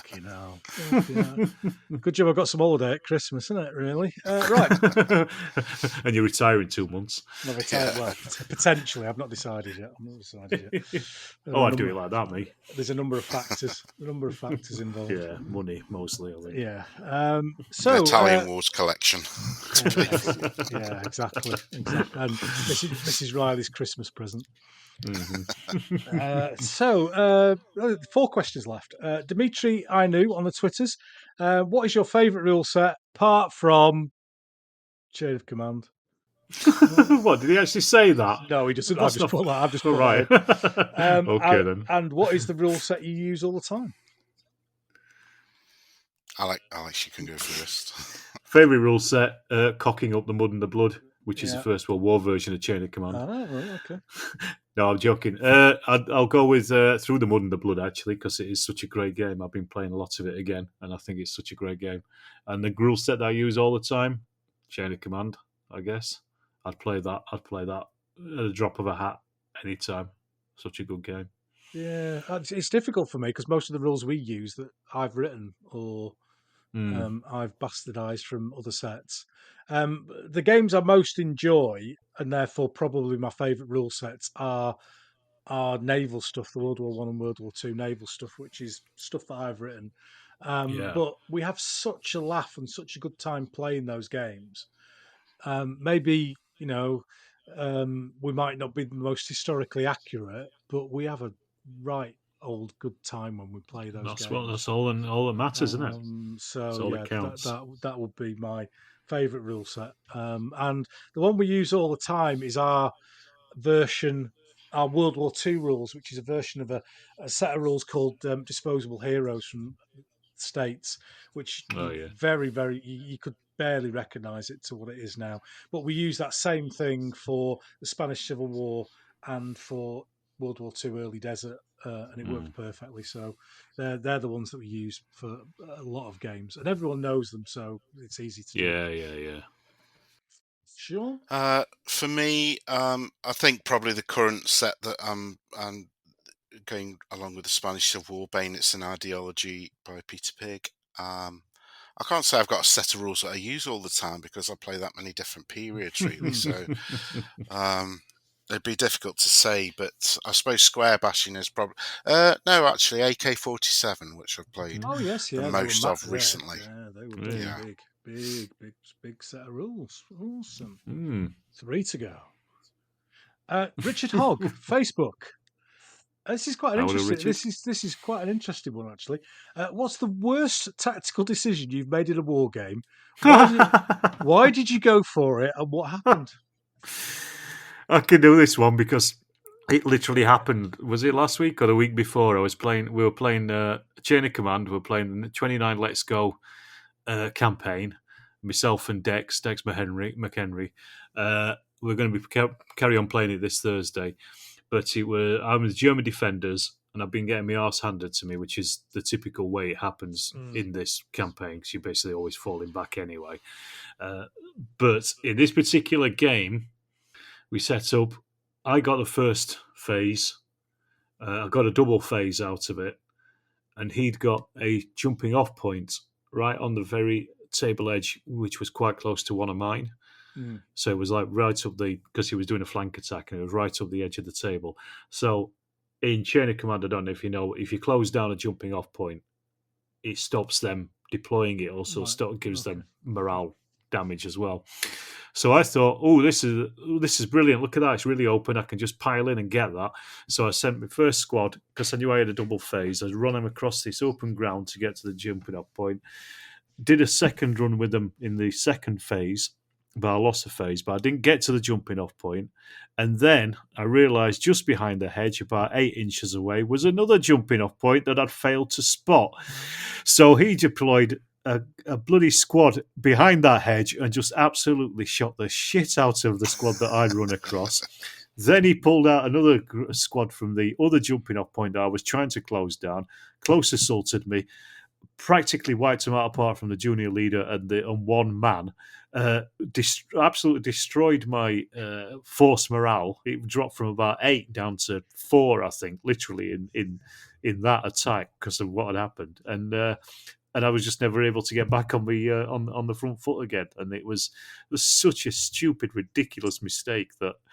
The problem is as well, he'd actually played this scenario as the Americans before the week before with some other guys, and he'd had his arse handed to him because they just stayed back and used their Marders to shoot up his Shermans, whereas I didn't even get a chance to get my Marders on the table because I'd made such a stupid idiot mistake in the first place by not noticing this other Chain of Command.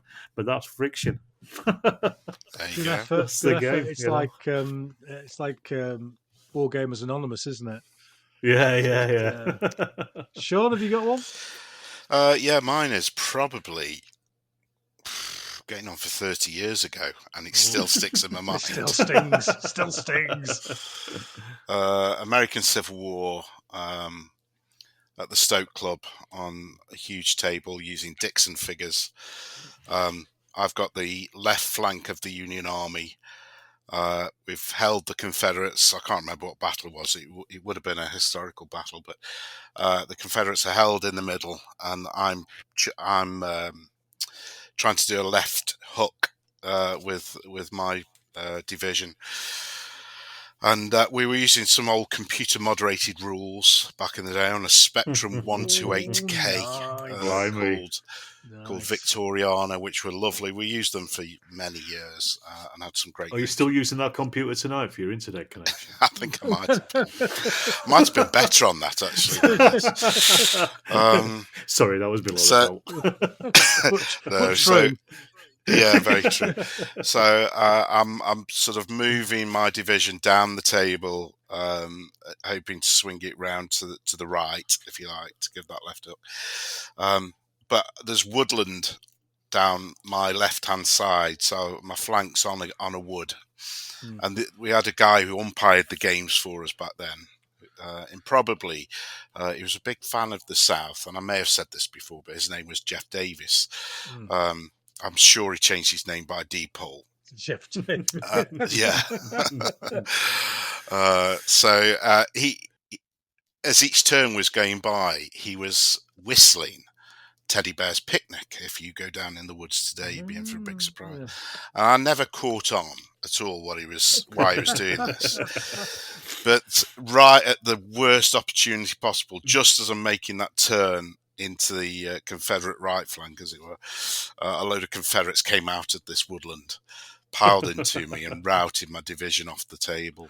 Oh. And he said, "Didn't you get it when I'm whistling Teddy Bear's Picnic?" I said, "No, I didn't get it." And I wasn't expecting, I didn't realise there was a Confederate division in that wood that have now slaughtered every single man I've got. But thanks very much. Yeah, it was a great game. Yeah. That's proper subtlety, that, isn't it? You know, we've talked about people not reading briefings. not recognising subliminal whistling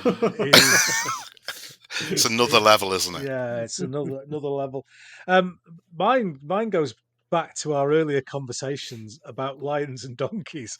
To be fair, because I was the donkey, and we were a Spanish Civil War, and I had a brigade of international brigades, 4 battalions, quite a big force, and there was an objective that we needed to capture from the the Nationalists, and they had some Legion and a couple of machine guns in this objective, and there was a relatively big open space in front of this objective, and I convinced myself in my tiny little mind that if the cards came out right, that I could get across this open space and into combat with these troops. You know, maybe have one that gets shot up a little bit and then I'm in. And this is a card-driven system as well. And the cards I moved a unit into the open, and then the cards didn't come out for the other units. That unit got shot to pieces. The card for the next unit came out, and of course, my donkey-like generalship went, go on, it'll work this time. Dead. Next one, dead. And I left the 4th battalion on the edge of the wood. They were just going, "No, we're not going there. We're not doing that." I'd sacrificed about 1,500, 200,000 soldiers, and yeah, I was being led round the back of a shed by a commissar carrying a was it? But you know, sometimes you convince yourself that, yeah. You know, well, I did. I mean, I convinced myself that closing down his jumping off point would be the best thing to do. Caught in the open, just got massacred. Yeah. I'm not one of these that sits down and calculates odds and thinks, oh, you know, I've got 32% of this and a 16%. But I thought I've got a reasonable chance here, and you can play it out in your mind of the cards coming out, and it just went horribly wrong. But that's friction, as you say earlier on. Absolutely, you plan something, and you know, there's a set of rules that has friction. You're going to get these times when it just doesn't work, and it's not your fault. You know, in that case, from a narrative point of view, you know, your men all fell into a sunken road that you'd not noticed, and just got shot up in dead ground. You know, that's the story there. And the other ones, the narrative behind it. Yeah, they'd not seen them, so they just followed in, and then they got blasted up as well. When in reality, it's just a good excuse for some shit decisions that you've made. It's the journey, not the arrival. Yeah, definitely. So 2 questions left, and this one's a really quick one, because we don't drink while we're wargaming. So Sean is back, and I think Sean needs to see a counsellor in relation to alcohol use, because he's put, should you drink themed drinks for your wargames? Whiskey with no E for Culloden, vodka for Stalingrad, etc. This goes back to I don't really drink while I'm wargaming. I know some people do, don't they? I know the guys at Little Wars, they always have whiskey kicking about and stuff when they're gaming and things. But it's not. I've been known to have a quick shot of brandy or port before a Napoleonic game, and Wellington used to toast today's fox, didn't he, before the battle? Yeah. So I've done that to wind French players up in the past, without a shadow of a doubt. But whenever I involved in a toast or whatever, sat around dinner, I will always say "Today's Fox" and get very funny looks from people. I like period music playing in the background. Yeah, I like that. That adds still a bit of the especially Vietnam. Yeah, we were playing Undaunted Stalingrad the other week. My mate came over and I had the Red Army Choir playing in the background. All the Volga Boat song and things like that, all that kind of stuff. Yeah, I love that. I love stuff. So it's that. Exactly, I always play some like religious music when I bring the Templar Knights on, or something like that. So maybe not drinking, but music is a good that's thing. Perfectly acceptable. Perfectly acceptable. Final question. Simon Stokes on Facebook. Where do Binyarders stand on oversized command bases? The first thing I would say is if I'm standing on an oversized command base, it's a fucking big command base. But what he actually means, all three of us on it. What he actually means, exactly. What he actually means is, and I've never heard of this. There's two sort of sections: using 28mm figures for the commanders in a 6mm army. Never seen that. Never seen different scale figures. I've seen it done. Have you? Paul at our club for Strength and Honour, he's got 2mm figures, but then the army commanders are, I think they're 15mm figures based on 2p pieces. Right. So you can spot them. It's nice. I think it's a nice little. It's abstract, but at least you can see exactly where the commander is. And a 2mm command base isn't going to look very good, is it? Let's be honest, because it's going to be a small amount of very tiny things. Where at least you can pick the 15mm figure up and move it about. You see it straight away. I refer the honourable gentleman to my previous answer about 2mm. Yeah. What do you expect? It's 2mm. Yes, but when it's on mass, it looks good. So, but you wouldn't agree with that. I'm not going to say it. But I'm trying to think. Have I done it before and other stuff? I can't. I do something similar with my Blucher stuff. I've got 6mm Blucher, but the buildings are all 2mm. So instead of having 6mm buildings, which aren't the right footprint, so like I've got a Hougoumont done on a 6-inch base, but it's done in 2mm, so it looks like the chateau rather. It fits the ground scale far better. Yeah, doesn't it? exactly. Yeah. So I do it the opposite way around. No, I approve of that. But the other side, because I hadn't heard of that before, I have to say, is the other side of it is having like a mini diorama on a larger base than the unit bases for the other stuff in whatever scale in it. Simon's put 28mm, but I suppose it would be for any scale. So having little vignettes as a command base. I quite like that, I have to say. I do as well.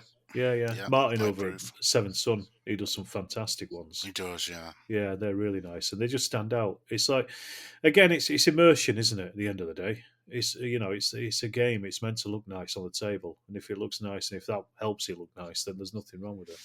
They tell little stories, don't they? Those ones Martin's done. Exactly. I think there's some Roman. Some sort of religious emissary on one of his English Wars of the Roses bases. I can't quite remember the name of the guy, but it's some Italian guy, and it looks really good. Yeah. Oh, yes, the guy who came over from the Pope to see one of the kings. Yes, I remember. Yeah, there you go. That was it. Yeah, I've done it for O Group for battalion headquarters. You don't need them, and it's just a dice holder, but. I've just done a little vignette of like a couple of commanders and a jeep or something next to the wall, and it's just adds a little bit extra to the tabletop. I have my commanders on round bases, and the diameter of the base represents where they are in the command chain. So, a bigger base is higher up the command chain. Yeah, that's a good idea. But you do. I have seen, and I'm not going to mention names. Former. War games people I've played with, where people have had command staff that have had the ground area of bigger than a cavalry regiment. Right. With to gain an advantage. No, not to gain an advantage, but just the fact that they love command figures. So they, okay. whereas it out with them. Yeah, so they have like this massive block about 12 inches by 8 inches, just covered in command figures. I mean, it looked good. Don't get me wrong, it looked good. But you've got like Napoleon there with all the marshals, and then all the aides-de-camps are in the background, and it's like and a coach. Yeah, the coach. And how far? Again, I don't mind. How far do you move that in game terms? Well, in that case, you're not, are you? It's just it's only like a piece of scenery, isn't it, at the back of the table or something. If you're putting houses on the table, then why not do something like that? It doesn't. If it doesn't affect the game in any way, and it doesn't, and it's not an advantage, like Sean says. If you are measuring from it, measure from a point in the centre, not from the edge. Then there's nothing wrong with that. I don't think. Or you're consistent with. Everyone's got the same size basis for their purposes. Either or. It works quite well. Well, gentlemen, it's been an absolute pleasure again speaking to you both. Thank you very much for doing it. And this will come out just before Christmas, so Merry Christmas to everyone who's listening. And next summer, guys. I reckon so. Yeah. I'll pencil you. You're going to let us out, though, aren't you, before then, for some fresh air? Because it's bloody cold down here. Yeah, only if you agree to do it. Oh, yeah, and Sean stinks. Yeah. Was that curry you sent down? Well, that was curry, was it? Yeah, I don't think it was chicken. You don't want to know what meat's in there. No. Right, guys, say good night to the audience. Good night to the audience. Good night and Merry Christmas. Merry Christmas, everybody. Or whatever it is you celebrate at this time of year. Enjoy it. Yeah. And we're quite open to having presents sent to us if you feel that way. Until next time. See ya. Brilliant. Cheers, Ken. Bye-bye.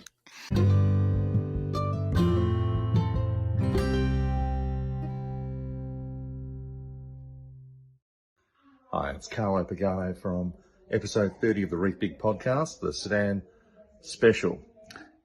Just want to take the opportunity to thank everybody who's had so many wonderful comments on the podcast and to wish everybody a very Merry Christmas, a Happy New Year, travel safe, game hard.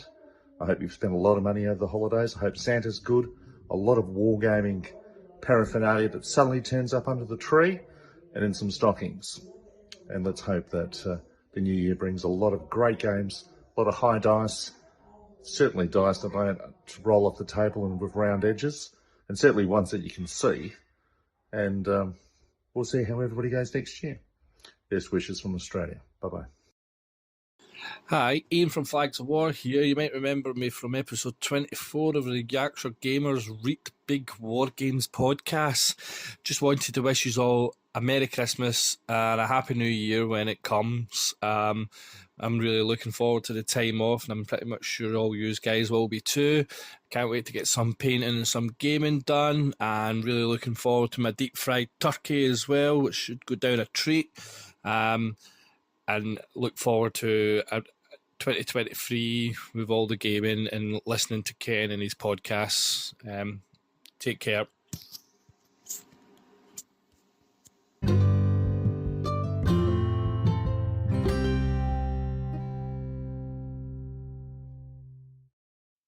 Wow, what a marathon that was. We're just coming up on 3.5 hours.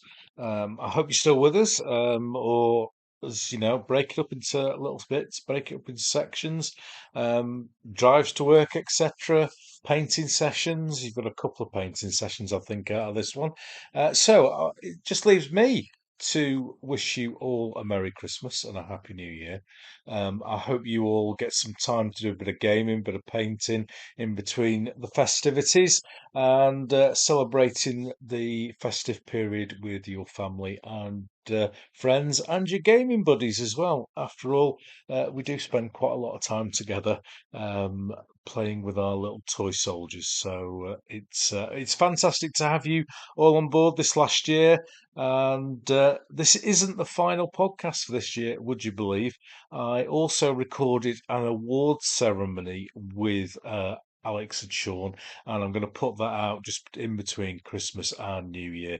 It's nowhere near as long as this; it's about an hour tops. But other than the usual who's best manufacturer and all that sort of stuff, I've kind of done a little bit of an alternative award ceremony. The Golden Puddings, as they are called, which is perfectly apt for us Yorkshire folk. So, thanks again for listening. Thanks again for spending so much time with me on this episode and throughout the year. And I've had lots of cracking messages from people who listen to the podcast. Thank you very much for your support through the year.